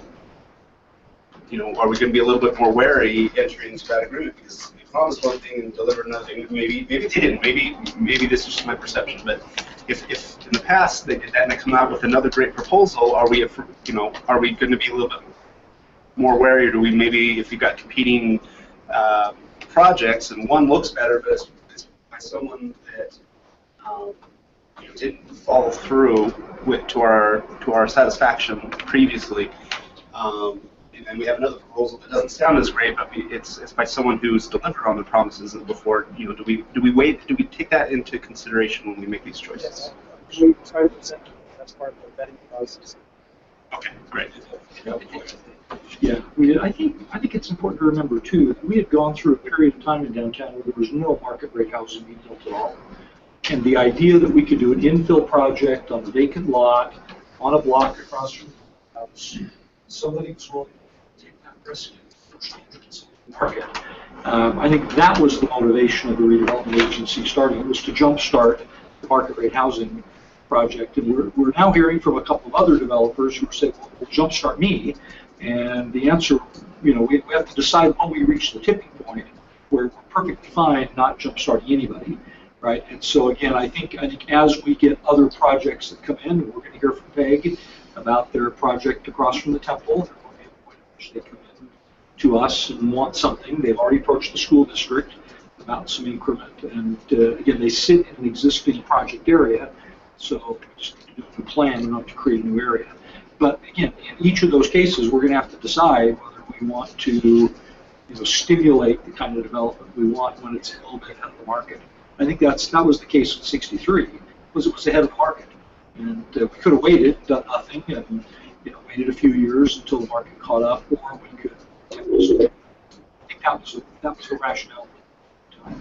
I remember almost no discussion about it. They said high-end apartments, and I think a lot of us thought, well, market rate for downtown is kind of high-end, right? I mean, otherwise we're all in tax subsidy kinds of situations. And so there's a sense that anything other than like that project. Provo Housing Authority was one of the proponents. We did the RFP that eventually ended up in the 63 project, and we had a subsidized option or a market rate option, and the board chose the market rate option. So we could go through a public RFP process in the selection of the developer.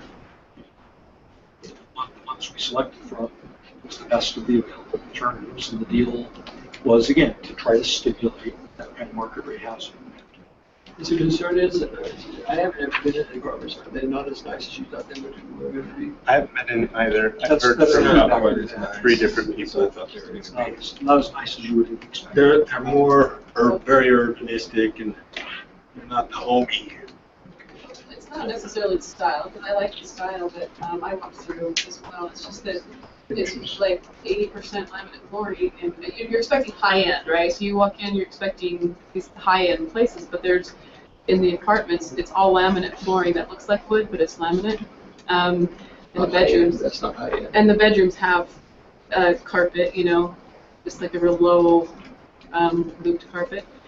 But I don't know if you call it looped. It's like this kind of. It looks like a carpet. commercial carpet, Commercial carpet. but that's actually a high-grade carpet. Okay, but it's not laminate the- flooring throughout the hallways and the apartments, and really nice. New neighborhood would be like marquee place. Downtown has a nice feature kitchen and had a barn door that separated the office from the living space, but they have this great view, and then they built this huge. I don't think it's that little gray one, but just pretty much blocks the entire after that downtown area. And so there's something about it that, you're expecting high end, and you walk in, you're expecting at least, high end flooring, high end those kinds of things. And they do have they did have an upgraded countertop in the bathrooms and What does it rent for? in the kitchen. I don't know, but I think they're full. I mean, I think they're They are renting. fully leased. Yeah, and my biggest concern, and I told Ryan, is I said that my biggest concern is, what about 5 years down the road, 10 years down the road when that starts to pull up, or the laminate flooring starts to curl, or you know what I mean? Is it going to be kept up well, and is it going to still maintain sort of this new feel? Is it going to be desirable, or is it going to, but But also come back to this question of 1,500. Is the council really, on the next deal, going to talk about?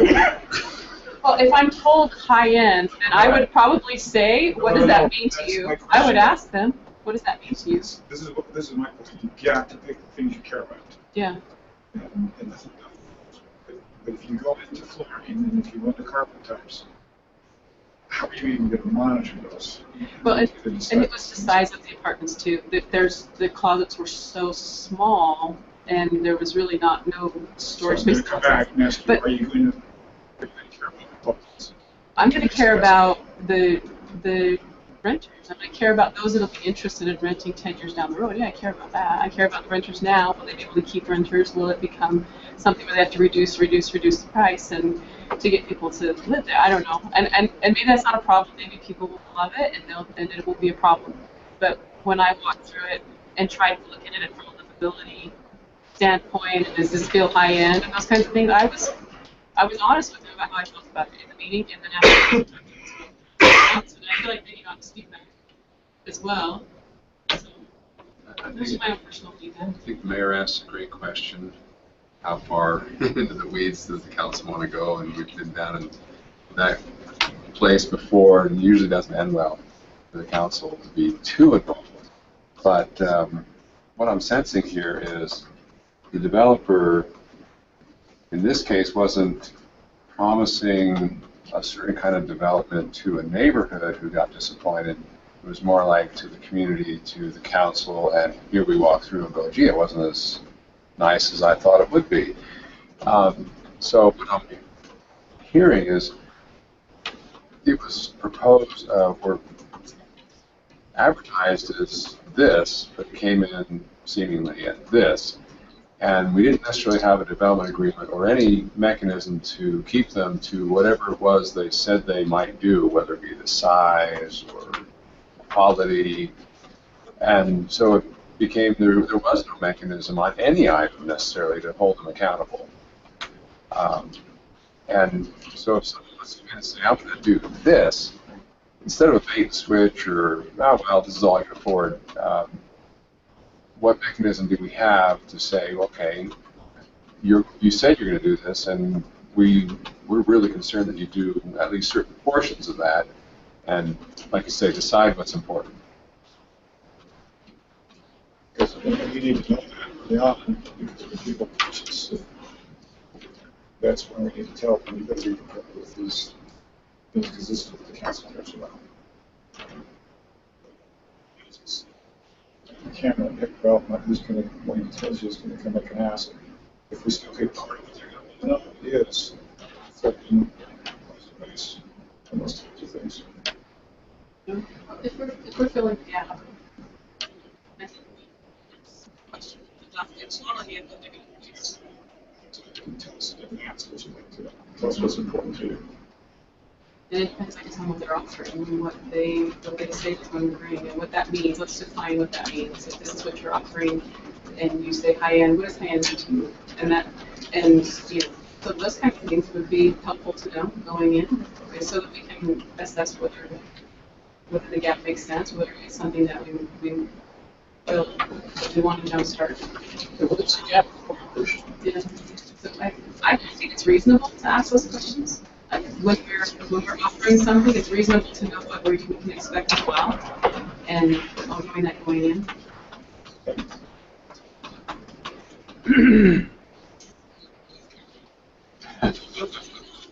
No, I'm serious. I'm not kidding. Well, I think I think the expectations should be laid out in the beginning. We should know what to expect. I'm not being facetious at all. I think we can, and then we as council, we can discuss whether that's reasonable. Mr. Harding? They make a pitch. They make a proposal. They try to have a list to catch their vision, to see what their vision, and then they're asking something from us. So I'm not sure we need to tell them that they need to tell us about the flooring, but if they're going to come in and tell us about the flooring, is there any way to hold them accountable for what they, for the vision that they pitched to us? My point is, you have to decide of that vision you care about. Everything's going to change between the time they come in and present to you and the bill. And you've got to decide at the point you're saying, no, this is no deal. But we don't care about that. When it's very accurate when you said we care about starting housing downtown. We didn't care about high end, that's what you said. You could have said it was market rate, and you would have had the exact same reaction from us. So my point is, as a council, with every deal, you get to decide these things are important to us. And you only get so many of them, not because you can't. You can ask for more, but it's the reality of it. You're really going to go in there and check some of these things. So maybe once they pitch the vision, we discuss amongst ourselves what are the factors that are making us say yes. I just don't want to be caught in a negotiation. That's kind of what we have you guys for. Those come in and negotiate. That's why we're going to make assumptions unless you tell us these things are important to us. If those problems are important, I think you can ask for them. And I think that it's a good thing to actually go and see what's still, I think it's good to see. Thank you. Let's ask for something. We gave them something to kickstart this, and then let's go see what they produced. I think that's me. See the decisions. So, are you proposing that we go tour some places, or? We had talked about touring, touring places like that, and touring the Redevelopment Agency. There were two separate tours to see. Yeah. That would be helpful, because rather than just sit here and brainstorm, theorize what's important, you need to get out there and actually see it. There are some projects that have been completed that, obviously this council, not everyone was a part of, but I feel like it's helpful to, for the decisions that we made, go look at see those. We did succeed. We did some. And I've toured the startup crossing.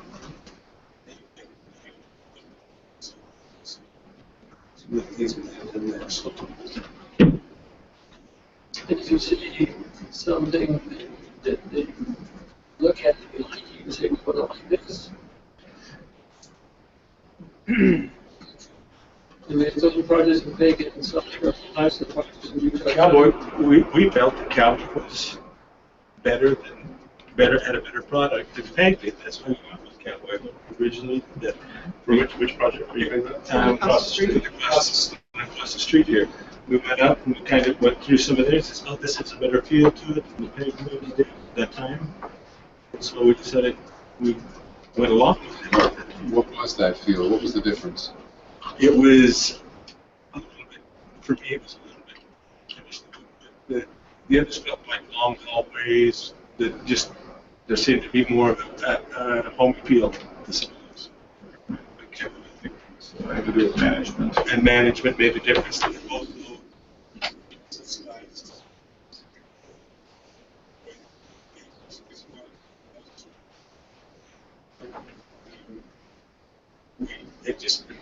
We just have to do the cancel over.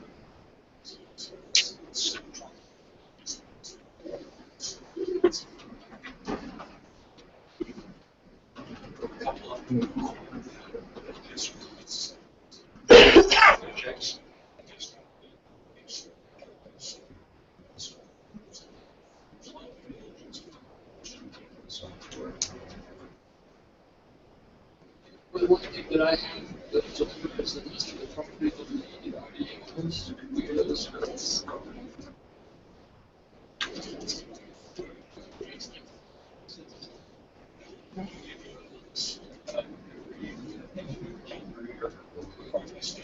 You will list all property owned by the city agency, and it changes to that list every year. We have. Yeah, it might have been before the first year, it's probably December. So if you get it, maybe up to the end.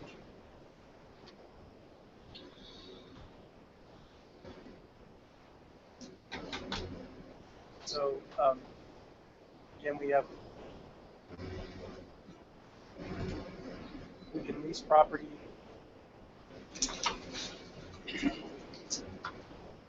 We're leasing to RC Willie.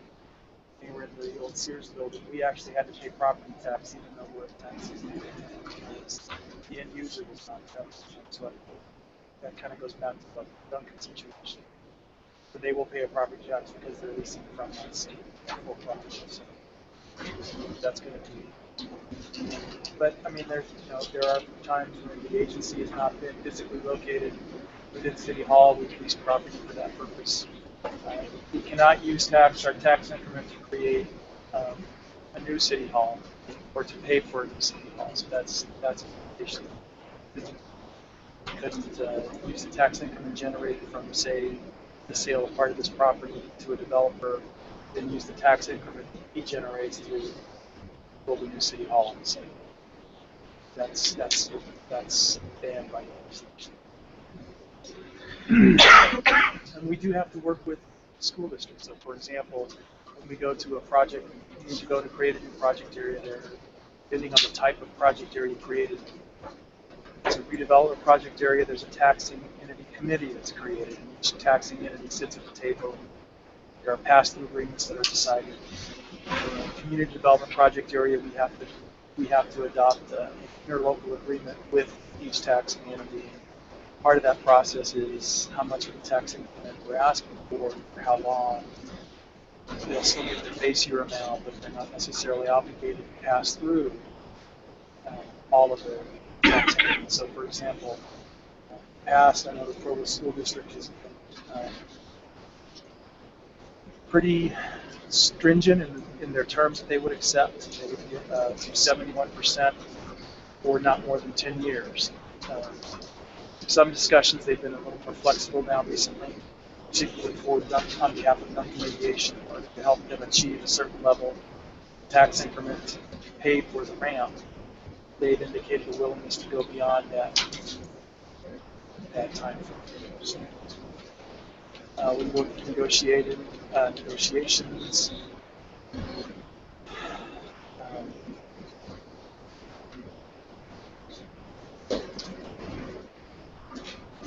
Basically, our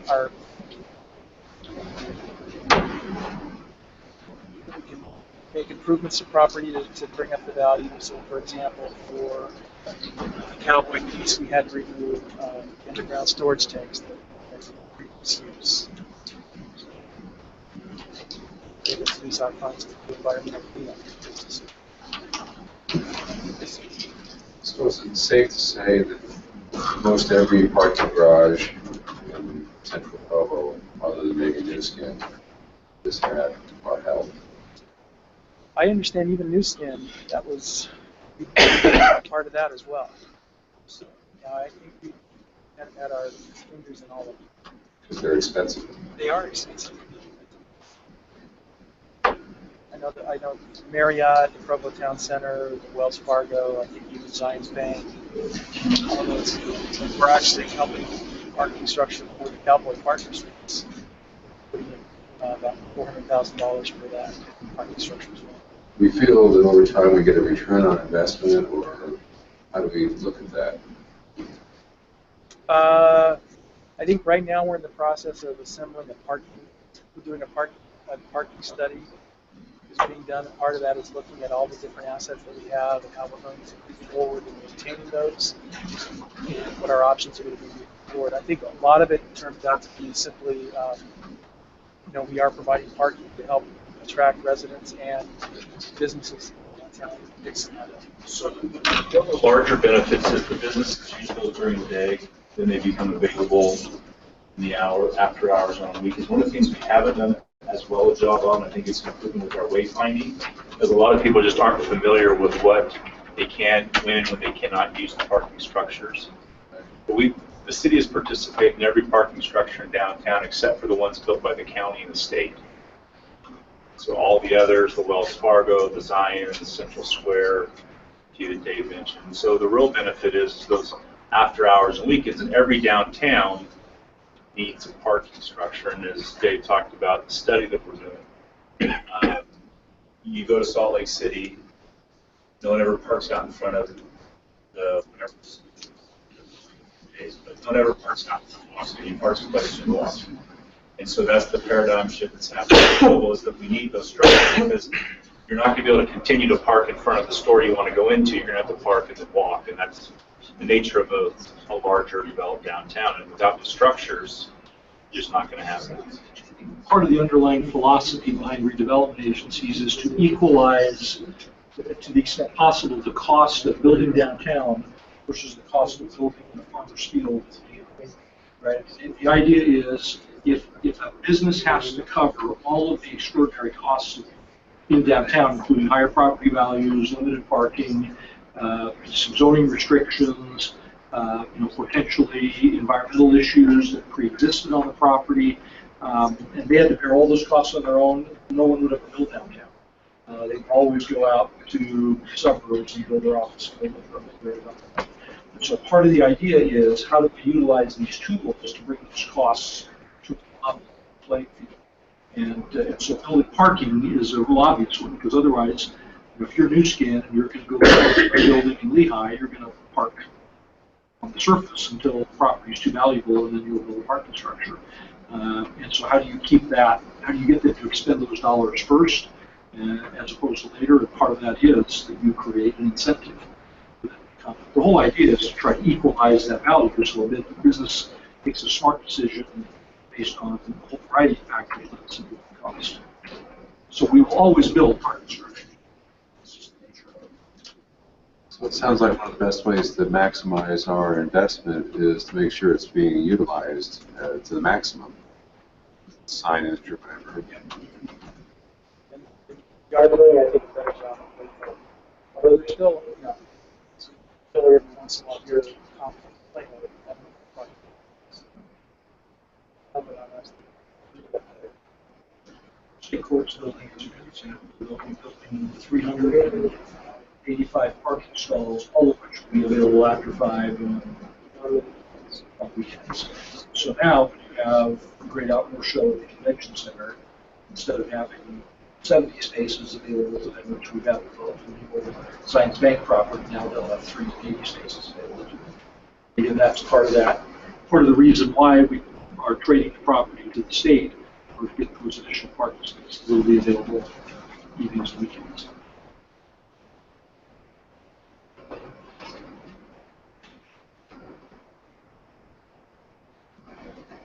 Any questions?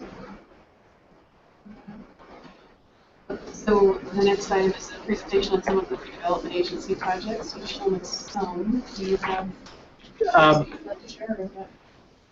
No, I think, that's a representative sample of what we've done.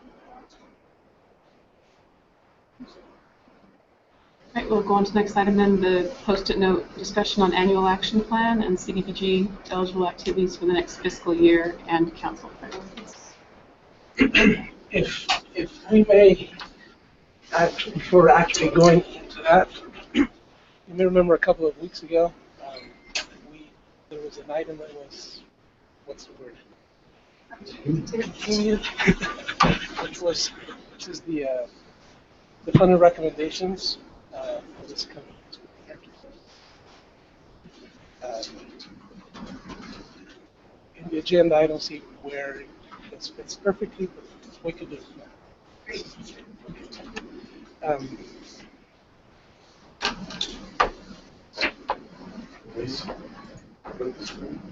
I'll put the screen up. Oh, hang on. Oh. No, I'm talking about these.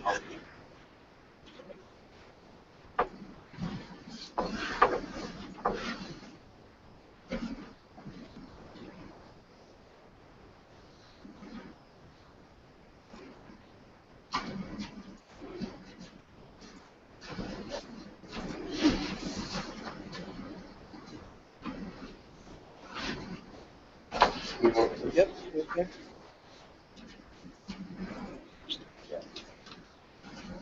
Can you open the other one? There we go.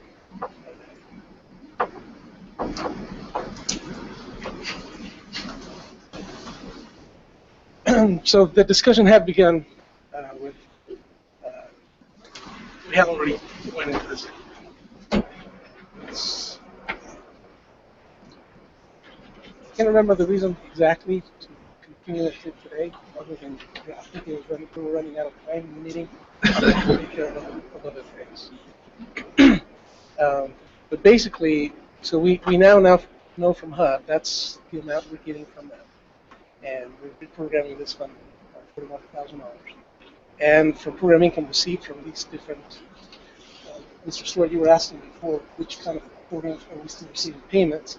Small business loans we received $6,000 years ago, and from rental housing, these are the homes that NeighborWorks is renting out. It's $45,000 from there, and from down payment assistance, $150,000. So that brings the total available to be allocated to $1,040,000.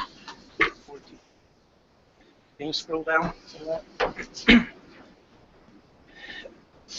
So, representative 20% of the $1.2 million is that's the amount. That's 20%. So we are requesting to have that set aside for administration costs. For down payment assistance, for program delivery, the question that Mr. Harding was asking about, those are the amounts that we're requesting for program delivery in this different. What administers that down payment assistance program? You do it. Our office. Our office. Yeah. All of these we administer in our office. Down payment assistance, egress windows, and commercial renovation. And this 189.2 is 15% representative of the $1.2 million. And then the remaining funding, we had requests from $1.4 million, and the recommendation is to fund them at these levels for a total of $878, which is what would be available if social services is funded at 12.5%. Can you go a little bit to the right?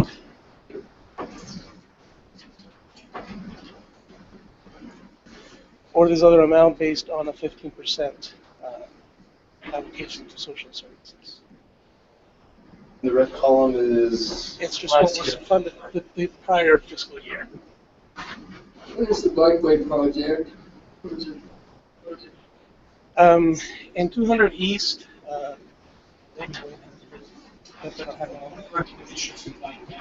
and is to do what's called Bike Boulevard, which provides additional bike and pedestrian space and to increase what's designated largely because it's the It's the easiest residential route closest to University Avenue, Center Street, New campus.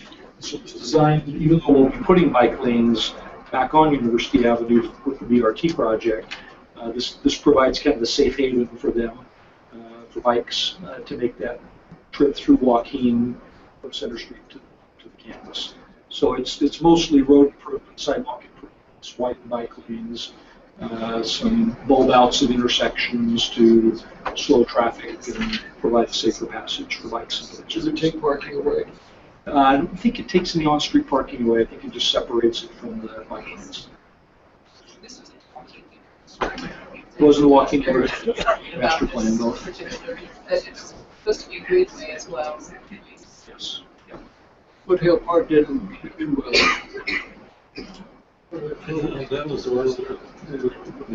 Yeah, But we do have some funding coming out for Foothill Park. we've got a little bit of funding in the RAP tax and then some in the, some anticipated with the APAC fees.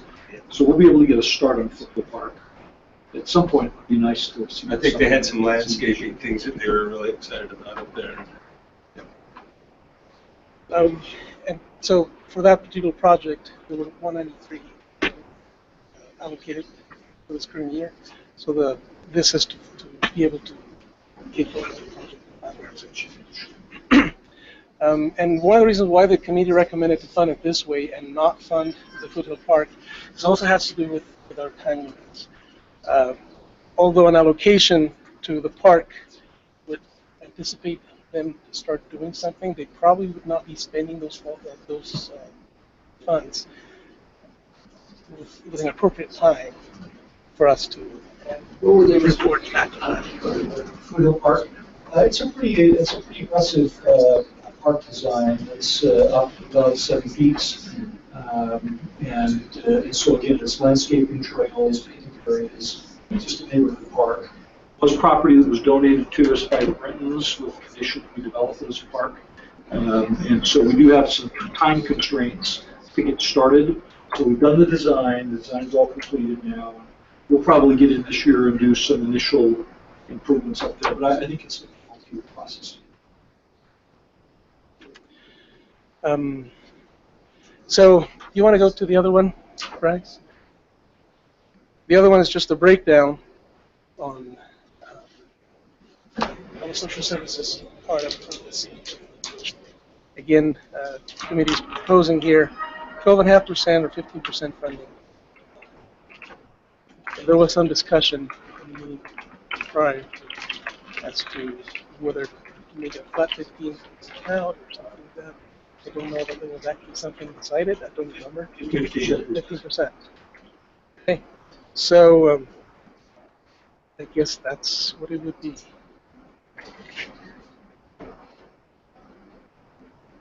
Anyway, any questions on it?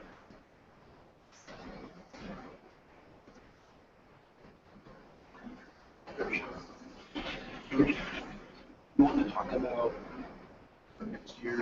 Yeah, I think that would be good. There's some discussion. Can we delay that for a minute? And maybe Sure. maybe try to move this one on? Oh, sure. Get it done? Any discussion on priorities will not affect this funding. It will affect the funding in 2017. So I'll keep suffers that way.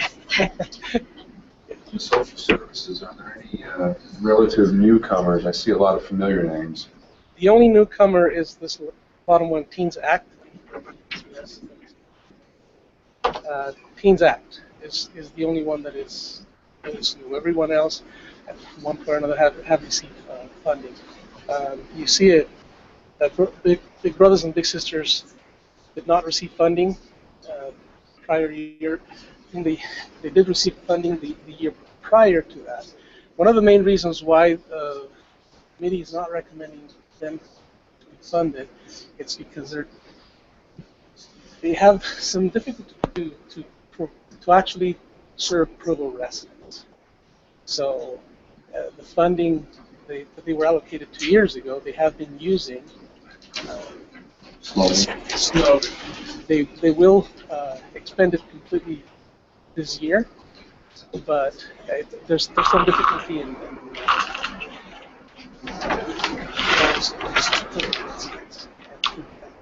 that's why they're not receiving. Children's Justice Center, one of the reasons why they did not receive funding prior year was because they had accumulation funding that had not been used.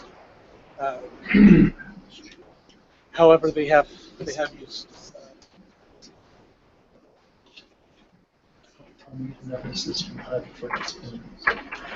Right. One of the things that HUD flags is the timeliness of the draws in the different activities. So that's part of the reason for that. So You expect it to jump up. We don't usually be expecting that to go down, but that's quite a jump.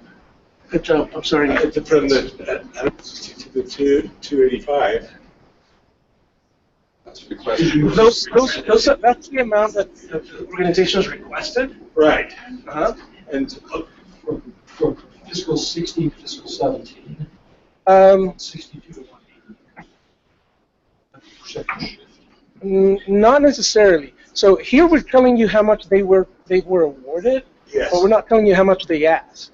Right. So this number is how much they asked this year. It's probably similar to what they asked the year before. So they are not funded at 100% of their ask. Okay, well, I was thinking that would be, because you haven't got a request for next year. This is basically for this year, the 15-16 and 16-17. That's next year's request. Correct. That's what we're looking at, the recommended. Okay, I see what you're saying. I got you, because it starts, got you. So, for example, they're asking here for 20, the recommended 16, 17, Got you, 25, 60. Got you, okay. That's just the fifth, comes up to the 50%.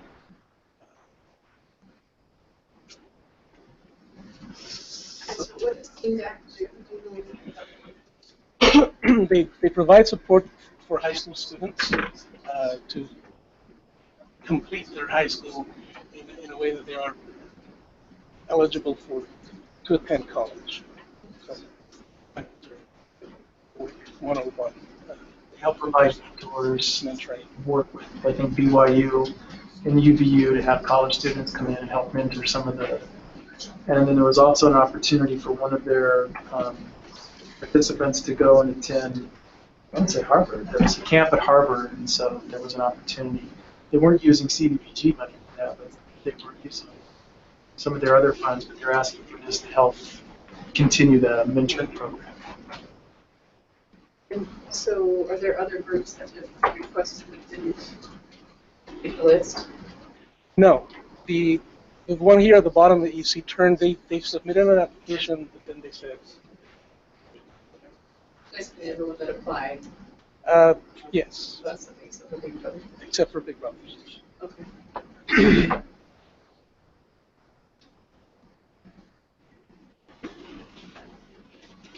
Other questions, Mr. Gonzalez? This would necessitate a motion, because this is an item that will be reviewed at the council meeting on the 20th.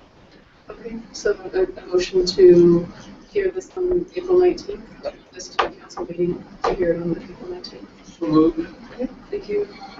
Mr. Stewart, is there a second? Thank you, Mr. So. Can I would request that you just show the 15%, not the 12%. Right. We'll do that. Okay. And all in favor? Okay, voting is unanimous with, in the affirmative, with Mr. Van Buren abstains.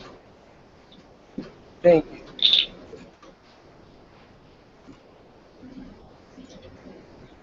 So these are the home recommendations.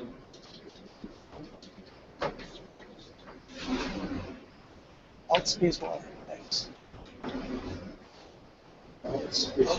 Did alt space work? There we go. Good. All right, so that's the amount that we received from HUD that we will be getting for the home consortium, $1,053,000. So this was what we were estimating. This is what the request is. Provo's share, based on HUD's formula, would be 474, and the consortium's would be 579.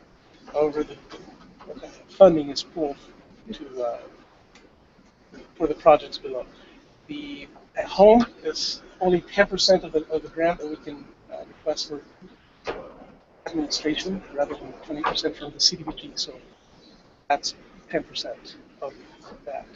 And that's the $114,000 that I was talking about food and care that we're not able to. So we're reprogramming that. That was allocated to them 3 years ago. So can you scroll down? There we go. So here are the uses. It's 10% for administration. For home, there's an allocation that must be a minimum of 15%. So it's kind of opposite of the social services for CDBG. This has to be a minimum of 50% that needs to be allocated to community housing development organizations. There are 3 in active organizations in the consortium. Only representing here 2 of them, Habitat and Rural Housing, because this were the only 2 applications that we received. The other Choto organization is NHS. I think this maybe alludes to the item that Mr. Parker was talking about. There are $3 million, and I'm making assumptions because I wasn't in the room. Yeah, that was reprogrammed and that was allocated to rural housing services. This was funding, you may remember, that we had received too much program income from different sources, and as we fund our activities, that kicks out the entitlement that we have available and the timing that we have to enter into a contract with that. So about $3 million, a little over about $3.2 million were allocated to rural housing for different projects. And so given that happening last late summer, early fall, the committee decided not to allocate any funding to rural housing's request of $500,000. They have $3.2 million. So given that, the full 15% that could be allocated for each Choto was recommended to be allocated to Habitat for Humanity. The rest of the funding, $400,000 recommended to fund the down payment assistance program that is county-wide available. This $42,000 is the balance of the $158,000 that make the $200,000 request from Habitat. And the Housing Authority is proposing, of Utah County, proposing a project in Payson. The request was for $900,000. The CDBG official said their recommendation to be funded for that. The other 2 projects is the owner-occupied rehabilitation program that Housing Authority runs at $50,000, and the request from Golden Spike, which do an entry assistance program to house recently released inmates that would otherwise be homeless. The request at $70,000, they've only recommended to fund that at $35,000. The reason for that is because Golden Spike has a pool of money that this would be sufficient for them rather than $30,000. That's the recommendation. Yes. George, did you have a question? This year's. This is next year. That's from last year. This is from last year? I just wasn't, can I still ask about that? We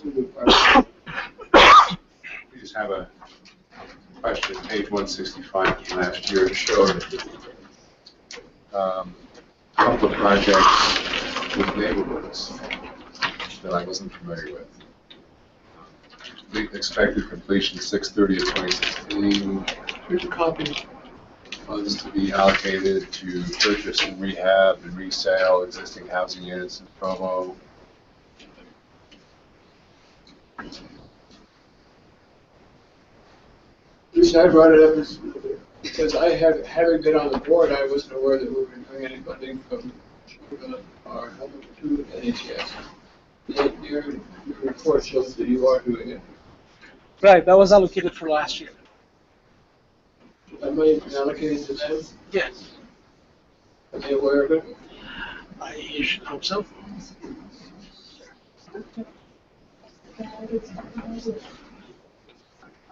Is it too late for them to use it? It's not. Is there a deadline? Excuse me? Is there a deadline? Within 2 years of allocation, we need to enter into contract, and there's got to be a specific project. Yeah. So this was allocated like a year ago? This was allocated about a year ago for the 15-16, which is the current program year. So this is the first year of allocation. So 2 different projects anticipated, one at roughly 50,000, the other at roughly 40,000. I would imagine it would be something similar to what you see here with Habitat, where part of the funding is for the same project. Part of the funding is coming from the Choto allocation, and the balance is coming from. So that would. That's what I would anticipate. All right. Thank you. Okay. Do you need another motion? Yes, we do. I have a question. Our schedule for the meeting on the 12th is pretty light. Did you need the council meeting on the 12th? Did you need to hear this on the 19th, or do you want us to move it up a week? We're meeting on the 12th and the 19th. So we could move this unless you need it on the 19th. No, I think the reason why I put it on the 19th is I wasn't aware that there was a meeting a week before. You know, generally, I only think of first and third Tuesdays. Yeah, so we can bring this one back a week, so it's usual to have one on the 12th. If you'd like to share that motion here, both of these items on the 12th, if you want. That would work for me. Yep.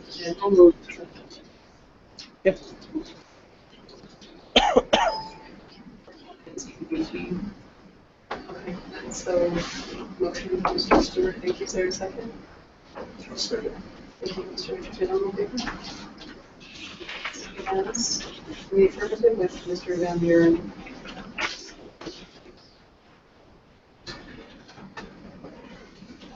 All right. Yeah, I guess we can bring the screen up now. So we generally do this exercise typically just before the consolidated plan to look at the priorities for the locally targeted objectives that the council wants to focus on. But it's not exclusive of that. And apparently there was a desire from the council to go into that process again, which is something that we can, which is what we would do right now. So you would normally do this before you go to prepare the plan and meet with different groups? No, what I was saying is that generally we do it in preparation for the 5-year report for the consolidated plan. We did this 2 years ago in preparation of the 2015 consolidated plan. Again, it seems that the council has a desire to look at those again and maybe revise them. So that's the exercise that we would be doing now. Thank you. There are 3 areas. Try to make it a little simpler, and this is actually based on what HUD is looking at. So there are 3 areas that HUD looks at: decent housing, suitable living environments, and creating economic opportunities. So based on history and what we've done before, these are some of the activities that would fit in any of those categories. Right now, some of these, okay, so in the process that we did 2 years ago, we did the same thing. We have you look at them, give you stickers. The green stands for that's your highest priority. Yellow is your second priority, third or mid-high priority. Yellow is a mid-low priority. Blue is a low priority. And so based on what you see, you would put one of those stickers in Let's start with fiscal. If you, yes. So are we gonna have? We need to read that first. Yeah, so in present housing, we have support efforts to more rapid cases of families from homelessness, including primary traditional housing. These are not in any specific. Provide rental assistance to low and very low income persons. Support programs that work to educate low and moderate income households concerning home ownership. Support agencies providing sheltering and outreach services for their facility and operating expenses. Provide down payment and closing assistance to increase low and moderate income persons' access to home ownership. Increase the supply of affordable additional rental housing in the community. Support programs that provide energy efficiency testing and renovations. Improve and maintain neighborhood protected care and rehabilitation of housing stock. And finally, support removal of architectural barriers to assist households with a family member who has a physical disability to make the house ever fully accessible. Do we have one of these for each of these three? Yes. So David had one now to concentrate in one area right now. Do you want to do them all at once, or? You can. I suppose you can. One strip per Okay. area. Do you want to read these? We can have 3 people. So, suitable and living environment. Assist in providing services to low and moderate families with disabilities. For example, school programs, recreation programs, engagement programs. Provide funding to social services organizations to rehabilitate their own buildings. Undertake infrastructure projects in low and moderate income neighborhoods. For example, playground equipment, lighting, street enhancements, or accessibility access. Provide funding to organizations that offer healthcare services and education to low and moderate income residents. Provide funding for organizations that assist low and moderate income residents to jobs and meals. Assist agencies that provide meals to homeless, very low and or low income individuals. Provide for upgrade neighborhood facilities such as parks, community centers, etc. Evaluate and provide funding for eligible historic preservation projects that meet national objective criteria, and provide assistance to organizations that offer support services to public like disabilities, homeless, victims of domestic violence, etc. Can you type out any of those? Did I miss it? That could be parks, community centers, etc. Yeah. Yeah, street enhancements.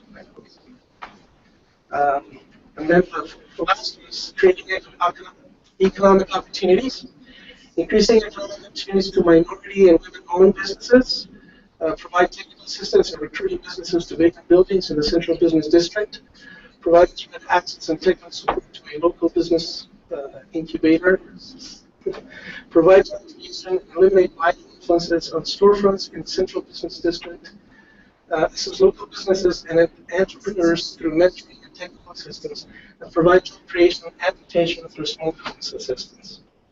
So those are the building activities. There are not specific activities like the social services that you see could fit in one or more of these. The housing aspects could fit in one or more of these as well. So.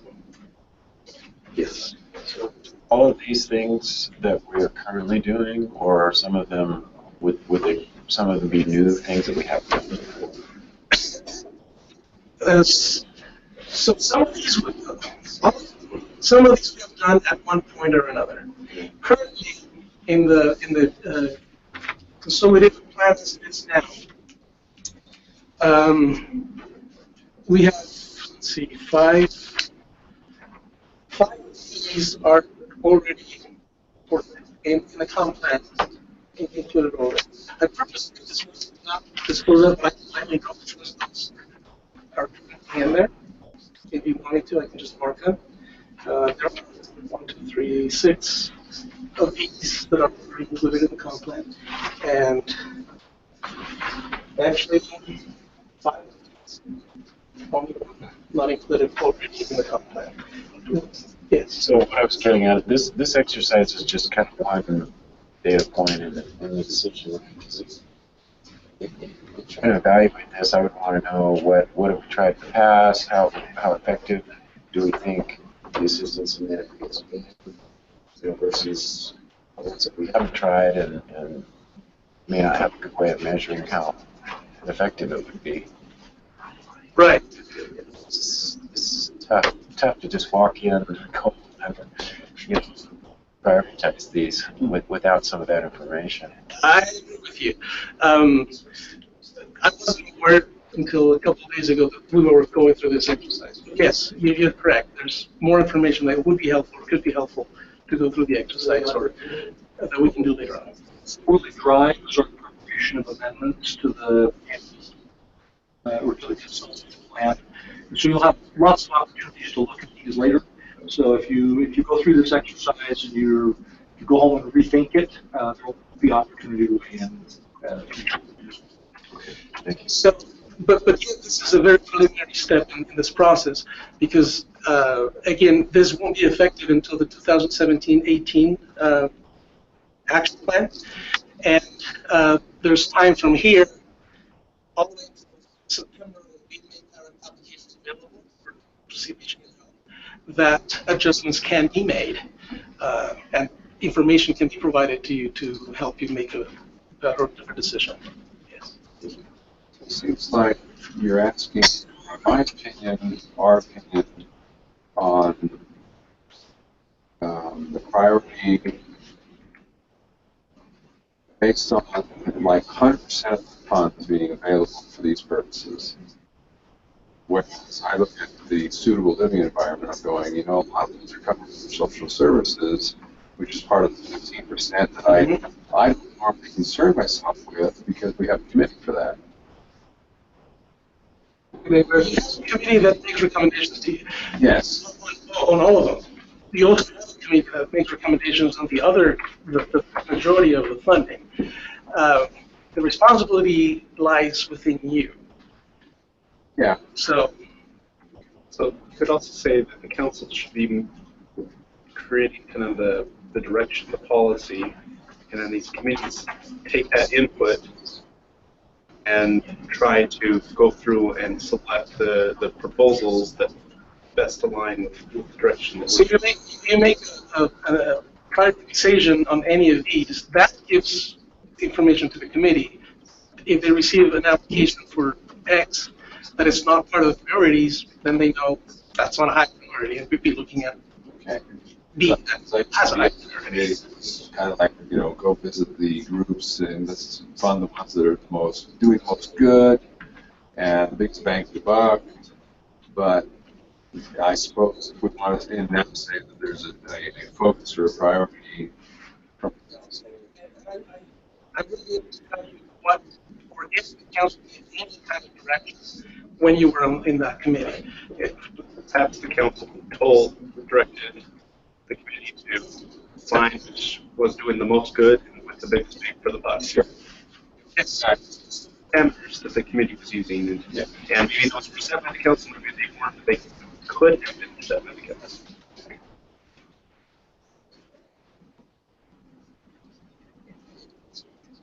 So provide technical assistance in recruiting businesses. What does that mean? What kind of technical assistance do you provide to recruit businesses to take buildings in the central business district? Some of the activities that economic development takes on. Market study, for example.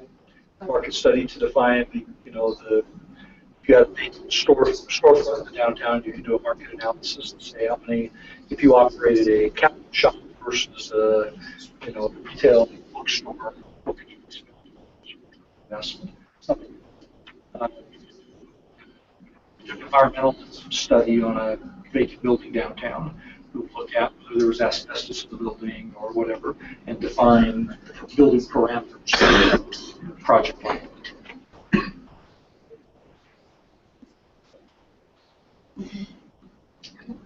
Just, I don't think I would do it, just so I understand the parameters. If I had an idea, well, hey, we can do this to create economic opportunities, we can do what we have. What do you do? We can. Yeah, this is just something. I mean, You can pull over.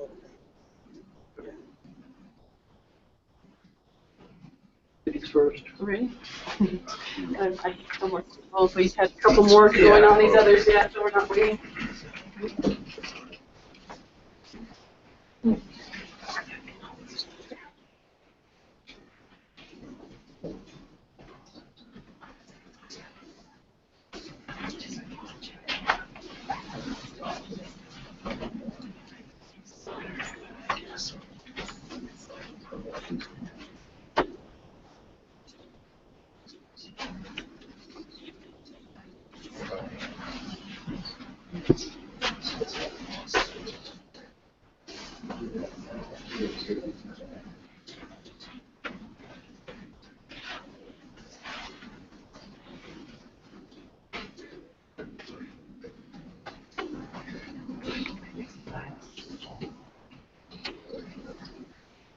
Find it easier.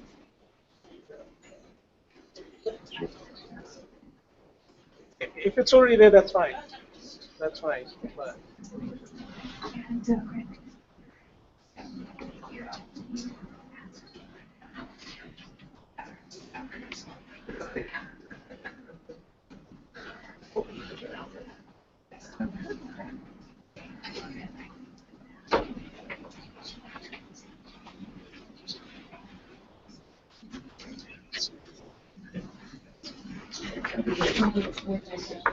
oh, with the stickers. Need to get pictures.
Yeah.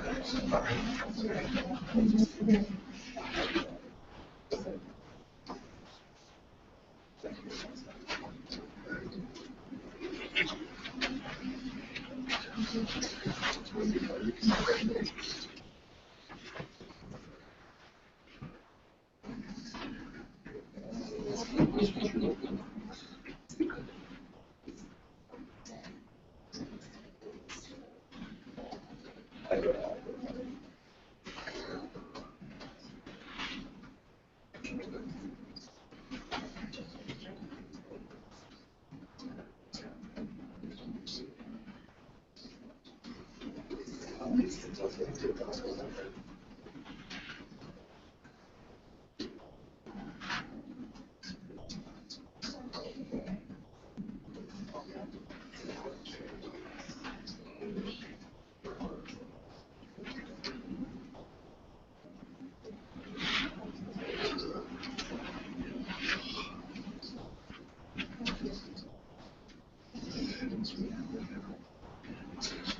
the same thing on their end. I guess check out membership on the account. Right. I like that. Oh, what we do is we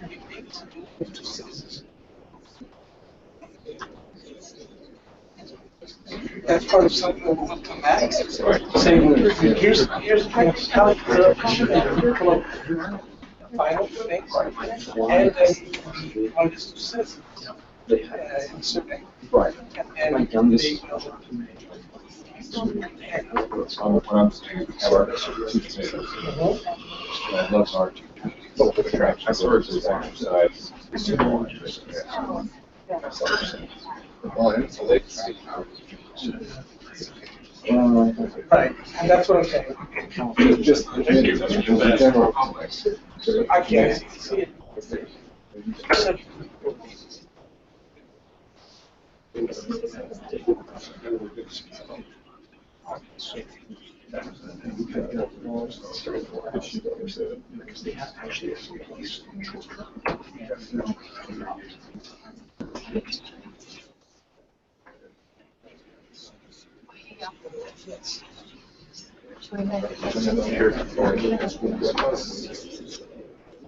Yes, just need.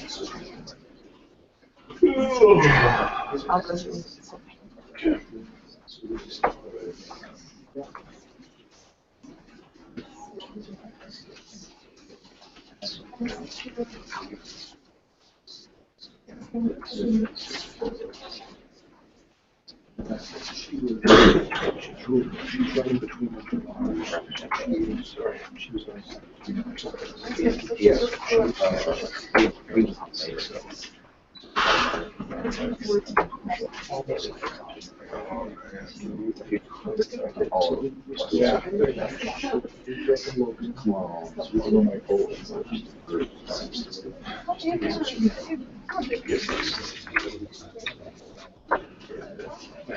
First.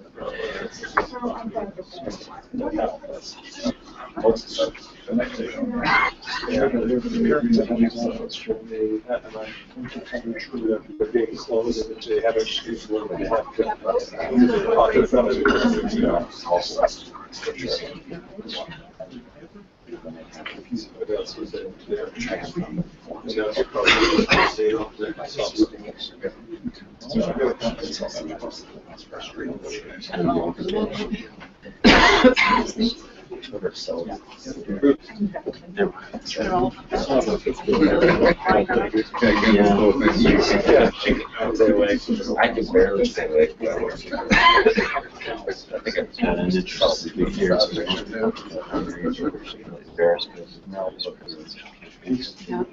Yes. Voting for.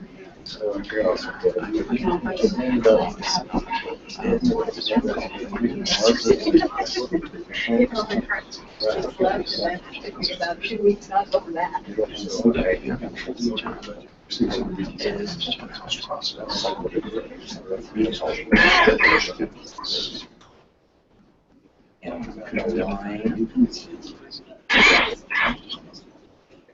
Yes.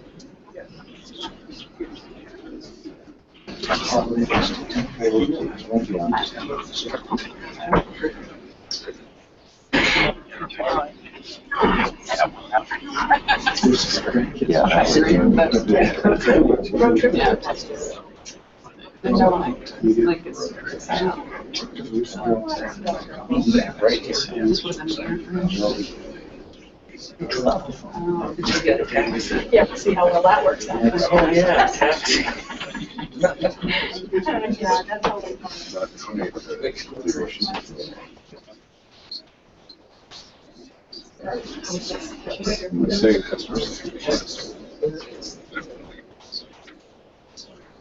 Yeah, that's always fun.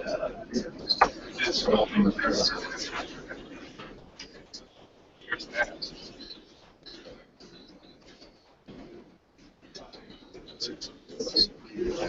Provide no other funding.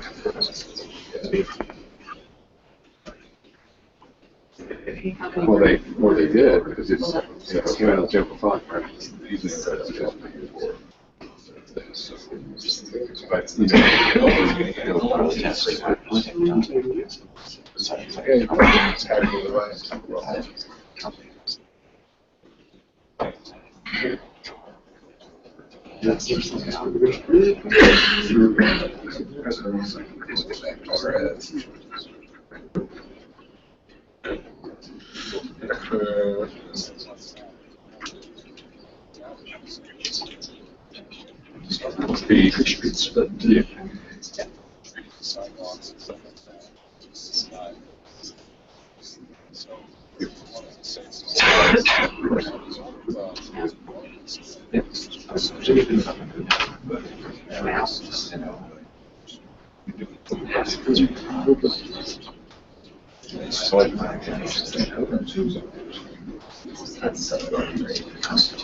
well, it's funny because that's kind of how I feel about the vacations. I have every second why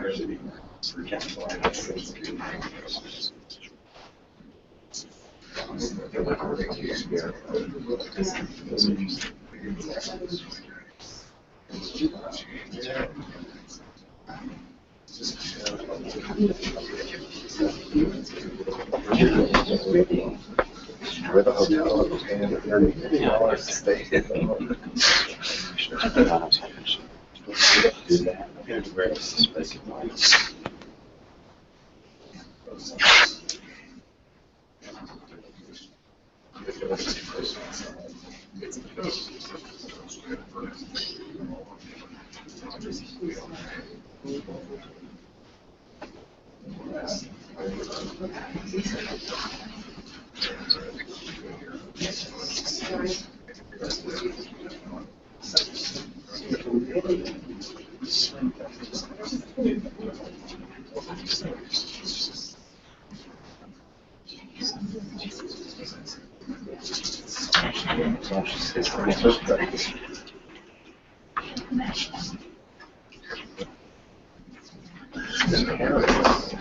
You know, that was really appreciate French history.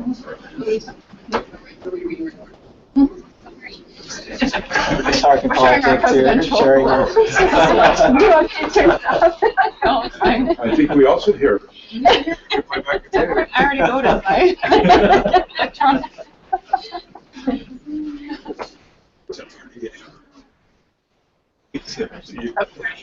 No. Very easy. I've been listening to the radio and they say, oh, one guy was say, I was on there for 3 hours trying to get in. I heard this morning was hard. It's just.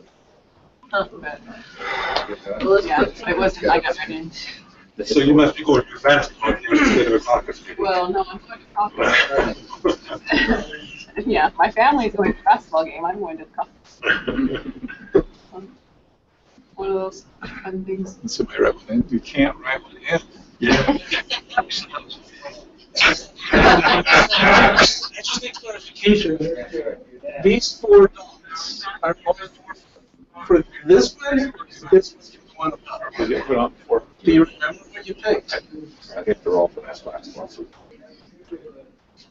There's last one says supervisor. Did you write that in?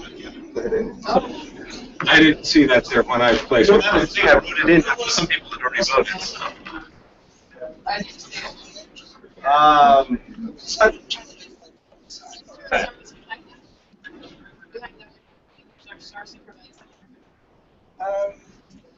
Not currently.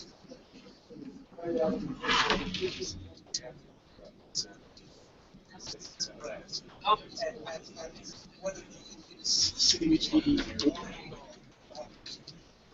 So tell me a little more about how you see that happening. I would interpret that as providing some kind of money to people for. You could do it by providing. Oh, yeah, that's the purchase resale.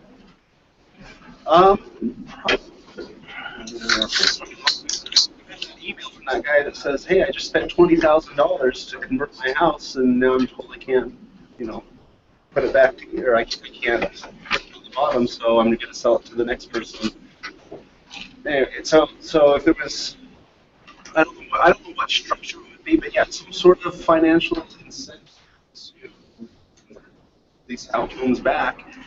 With some sort of 5-year, whatever sunset thing where for the next period of time it can't be used differently.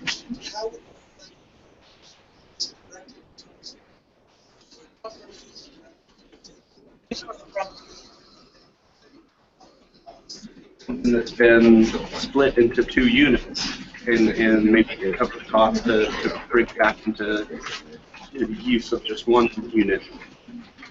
And so the incentive would be we provide you funding to make that happen? Right. So funding to rehabilitate it, to bring it back to single family. So there's 2 types of houses. One with a staircase going down inside the house, so it's an accessory apartment. Built, legally converted at some point to a true duplex that has no internal access. So I'm in my mind, and these are all things to be explored. In my mind, what I'm thinking of is the homes that were originally single-family use, so they have the internal connection, or used to. Some of them still do, so they're non-conforming duplexes, but they're still legal duplexes, but they're non-conforming because they had that internal connection. And so that was more what I had in mind, but I'd be open to explore any of that. Not so much the accessory apartment.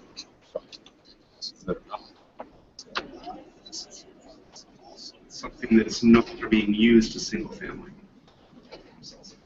And so if someone has spent a lot of money and they have an accessory apartment, and then they say, you know what, I'd like to use this.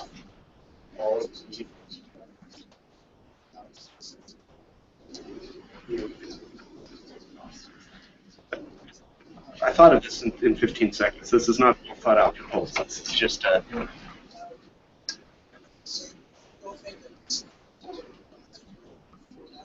I was the first one to put a dot there. So I'll look at it.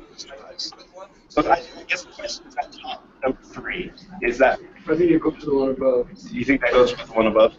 Okay. I don't know if mine's.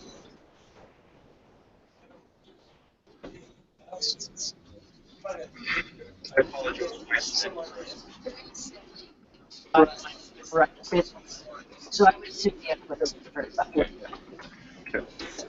This is not trying to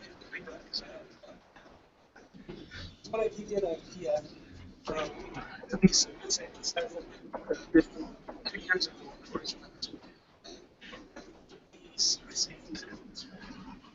the most points. So right now, it seems like the one that has more points for this one. We give 4 points to the number one product. It's providing nothing. 2 years ago, the number one was improving the neighborhoods. I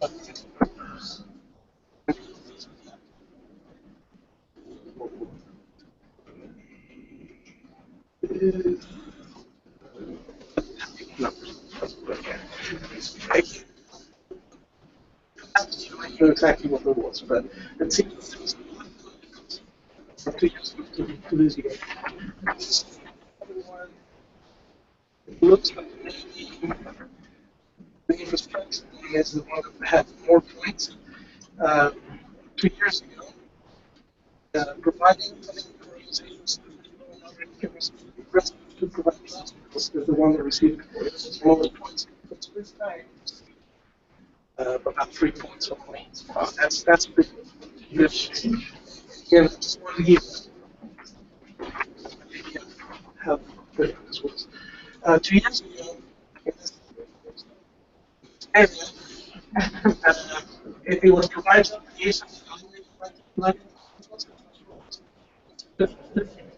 and it seems like it's the same for this time around.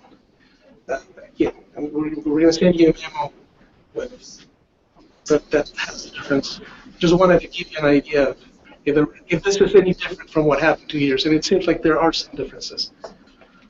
So, what I proposed, I'll bring up that. I mean, we are going to have public feedback.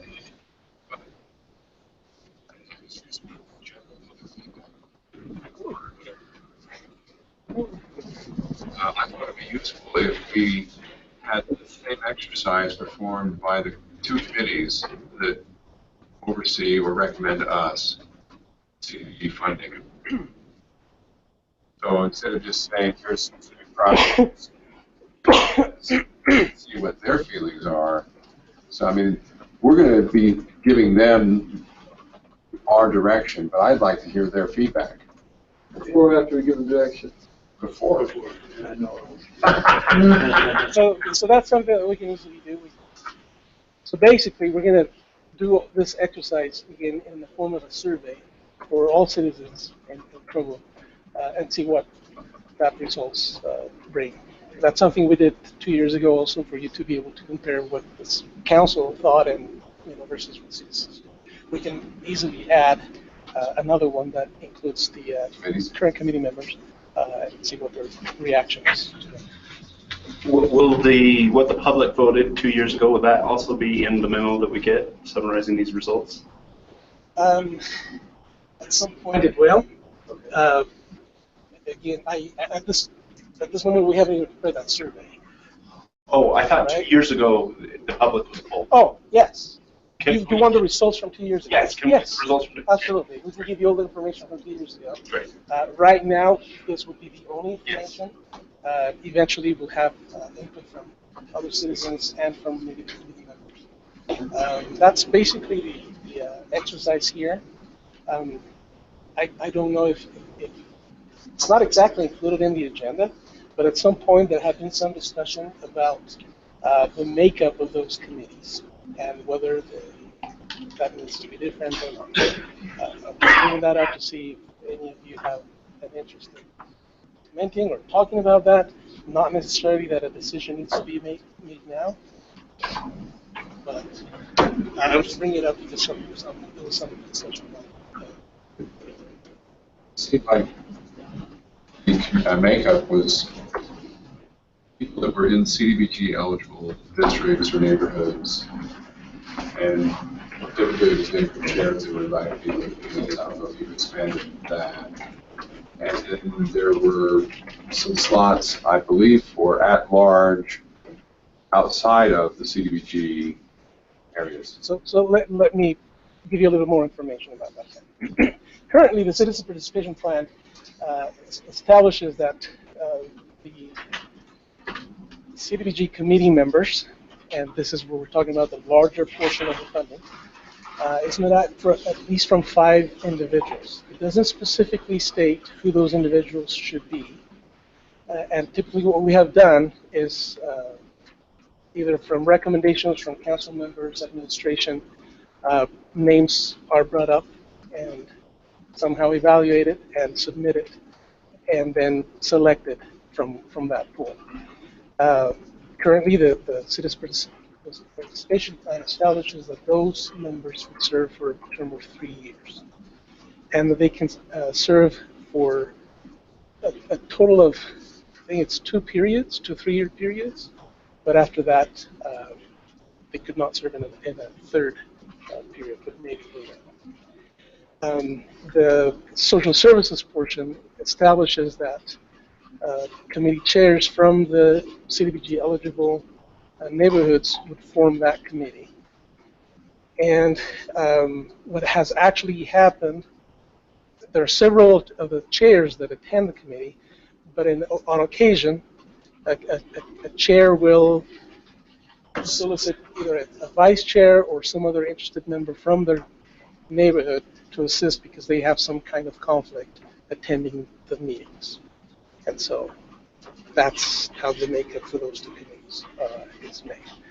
That one does not have any stipulation as to how long they can serve on the committee, any specific term for 3 years, 5 years, or whatever. It's just talks about neighborhood chairs. Because of how neighborhood chairs are elected, and I'm not sure what that time frame is, there has been some shifting, depending on whether is it 4-year term? Depending on whether there's a new committee, new neighborhood chair. This last year, for these recommendations, I believe there were at least 4 new individuals that have never participated in the process. So, from time to time, based on whether there's a new neighborhood chair, there may be a different individual that participates in that committee. Again, this is not dictated by HUD. This is what the city council decides. HUD will only hold you up to what you decide. They're not telling you what the makeup of that committee needs to be, or any detail or specificity as to what that needs to be. So that's why I'm bringing it up. It's something that you guys get to talk about, decide, continue on with what has been done, or do something different. Yes. So the first committee, you said, have 5 members? Yes. And the second committee, typically, how many are eligible neighborhoods? I think we have at least 14 to 16 neighborhoods that are eligible. And typically we don't have everybody come or attend those meetings, even though we invite them all. Typically we have anywhere from, I think it was 8, 9 that actually attended every meeting, maybe not one, but most meetings for this last time around. And was that a good number, because you have to make assignments? Yes. So there were some that were assigned to agencies to visit. Yeah. Because of the number and the number not. Right. So if you don't have enough people, you're visiting a lot of agencies, each person. Yeah. So that varies on how many applications we receive and how many committee members we actually have. But yeah, there's a possibility there's a large number of applications and a lower number of committee members that they could be going to 2 or 3 different agencies.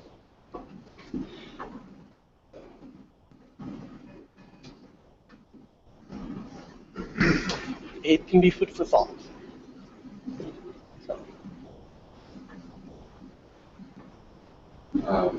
And again, when you go back to like those 2 committees and poll them on this, you might even ask, are they comfortable with the makeup of the committee? We can do anything that you direct us to do. Yes. I mean, they're the ones who live it, and if they think that 5's not the right number for that one committee, love to hear it. But personally, when you say there's 14 and only 8 or 9 come, that's normal to only have some come of the total. And considering the number of applications you have, it's nice to have more people on board, because then they can go out and come back and report, and then you don't burden people with doing too much. So. When those things have to be decided, sometimes it's difficult to make decisions. Yeah, there's trade-offs. There is trade-offs, but it's also a balancing the workload. How many do you want to go out and visit? But that's why I asked, you know, how are they comfortable with how it's been? In our last work session, when we discussed this, we created a liaison. Didn't we do that with you as the liaison for social services, and Mr. Stewart as the liaison for the CDBG group? Yeah. So that's been established. So I'm supposed to get the notification, and I guess go to the meeting. Which it's that committee is pretty much done until the fall, correct? Or is there? Right. We wouldn't start with committee meetings until.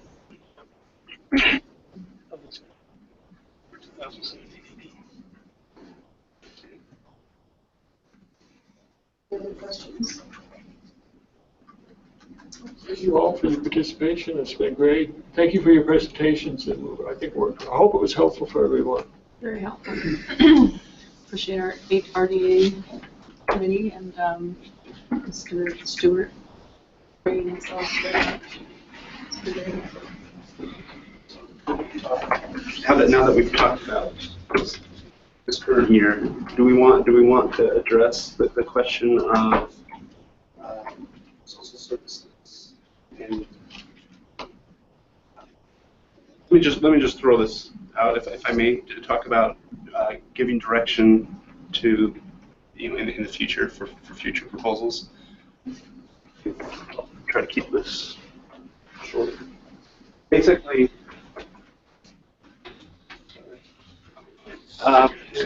that social services committee, I haven't been on it, but my wife has for a few years, and she gives me the blow by blow. But there's 12, 13 proposals that come in. The committee members, let's say,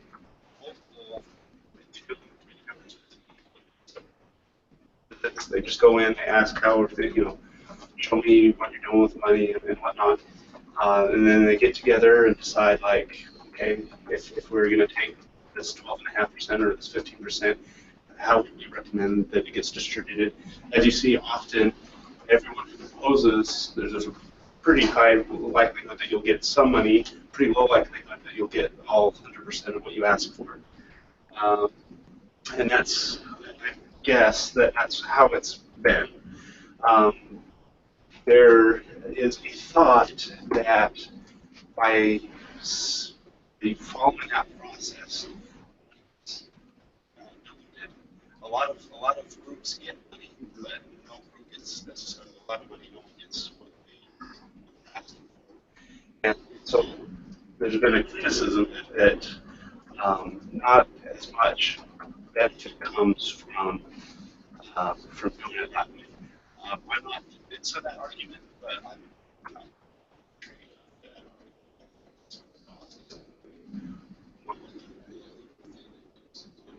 If we consistently and give them too much money, then they become reliant on it. And we didn't want to become one of their main and only sources of income. Right. And so if it's here's these 5 entities, and we give each of them, $5,000, and this one $8,000, and then you say, okay, what impact on the community did receive from entity B getting that $5,000? And so it's all about, like, this much money here, how much. Another thought, which is, so we get all of these proposals, but what if the only fund made at, $50,000 and $13,000. It's 10. So are we going to get some? Is our community going to get some benefit from the money being spent this way? Yes. There's a question. It's not a question of we're wasting the money, but the question becomes, what we get out of this? How does that compare to what would we get out of funding these larger amounts of money? Not doing it year after year after year.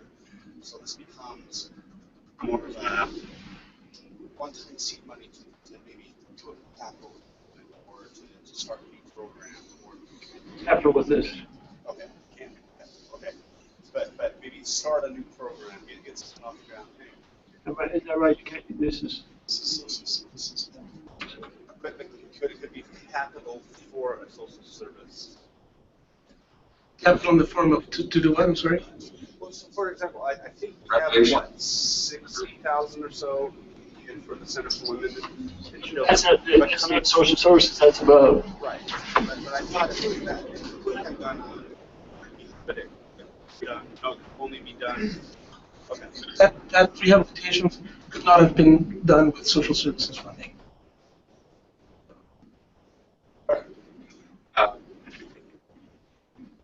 So anyway, so that's the argument, and I haven't really against that. So I think that's the same discussion they have every time. About should we continue to fund every one of these every year? There's sometimes new names that come on that want to be added to the list.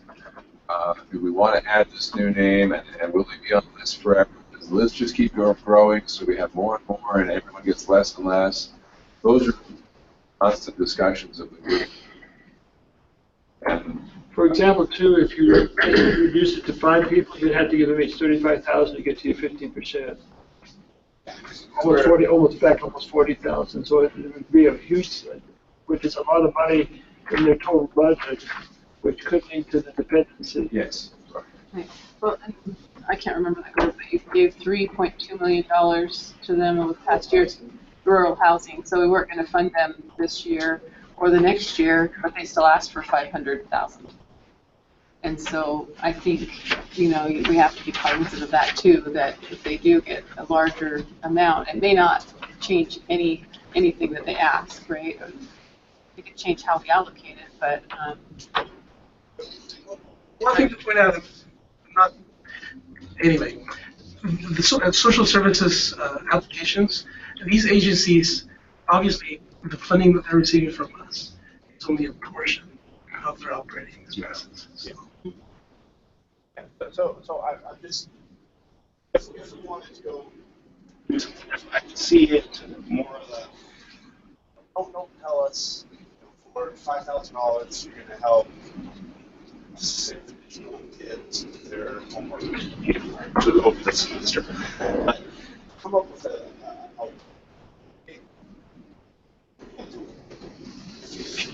yeah, I think George is right. I think this last go around, we're talking about 150,000. I don't have it in front of me to be off on that, but I think that's the right ballpark. 902. $180,902. Right. That's not. So across 2 or 3, $96,000. So could, if you gave $60,000 for 3 entities versus $15,000 just compared to more, could we get more bang for the buck by doing that? And if so, maybe we direct the services committee that when they're, or maybe we even need to send out a letter to, or ask the committee to send out letters to everyone who's applied in the past and say, this year we're going to be looking for bigger impact projects, and we ask the committee, to understand what else is looking for, and so to make the recommendation that direction. Yeah, it's not necessarily something I'm convinced we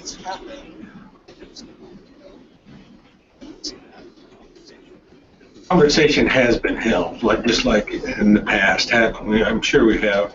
We talked about making the biggest, for example, we did that same thing with sidewalks at a certain time. Where can we get the most money, and where can we put finishing the park with the splash pad? Oh, we're going to put that into this time. We can finish that off now and be done with it. I know that we had a few of the parks. Oh, we don't have enough to finish it. It's not going to be worth our doing. So let's not do it this year. But that type of conversation has been had, and I hope that they've been having it with the social service direct people also. So just,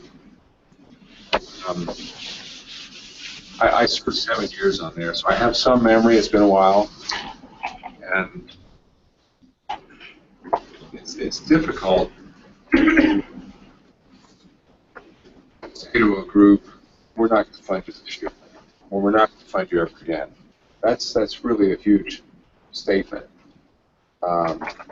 Sometimes I think it has implications in what other cities are willing to do if they say, gee, stop. The programs that are offered are hopefully they're unique. You don't want to be necessarily duplicating services, but they are pretty much program delivery, and that's proved that they're helping people that live in Provo that qualify for the low and moderate income. So they have to jump through hoops to get the money, but the money there's helping the women in the shelter, or recreation for all handicapped, the Boys and Girls Club. They all have a niche, kind of, that they're helping. Have it, Food and Shelter Coalition.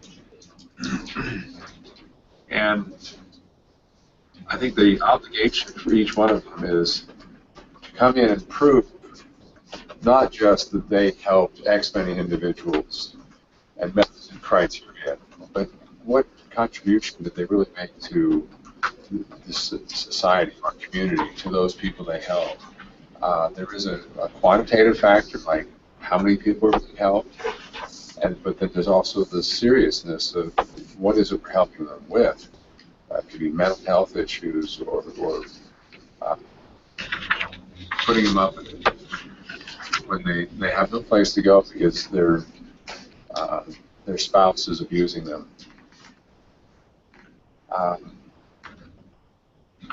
There have been times when someone, they come in with a proposal. Lots of proposals where they come up with almost calculating ways to spend it, and you go, nah, that's just not really what we think is effective. And so their new idea was really not a good idea. And the individual groups say, we want you to come up with a new program, a new way of doing things.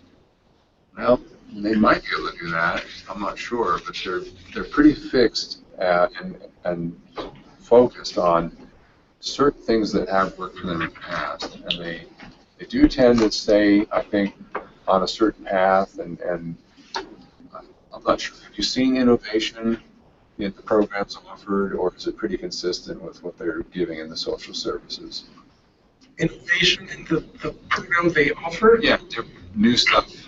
Like, I'm going to try a new program, or is it pretty consistently the same I stuff? think it's pretty consistent. Yeah. The way that they provide services to people.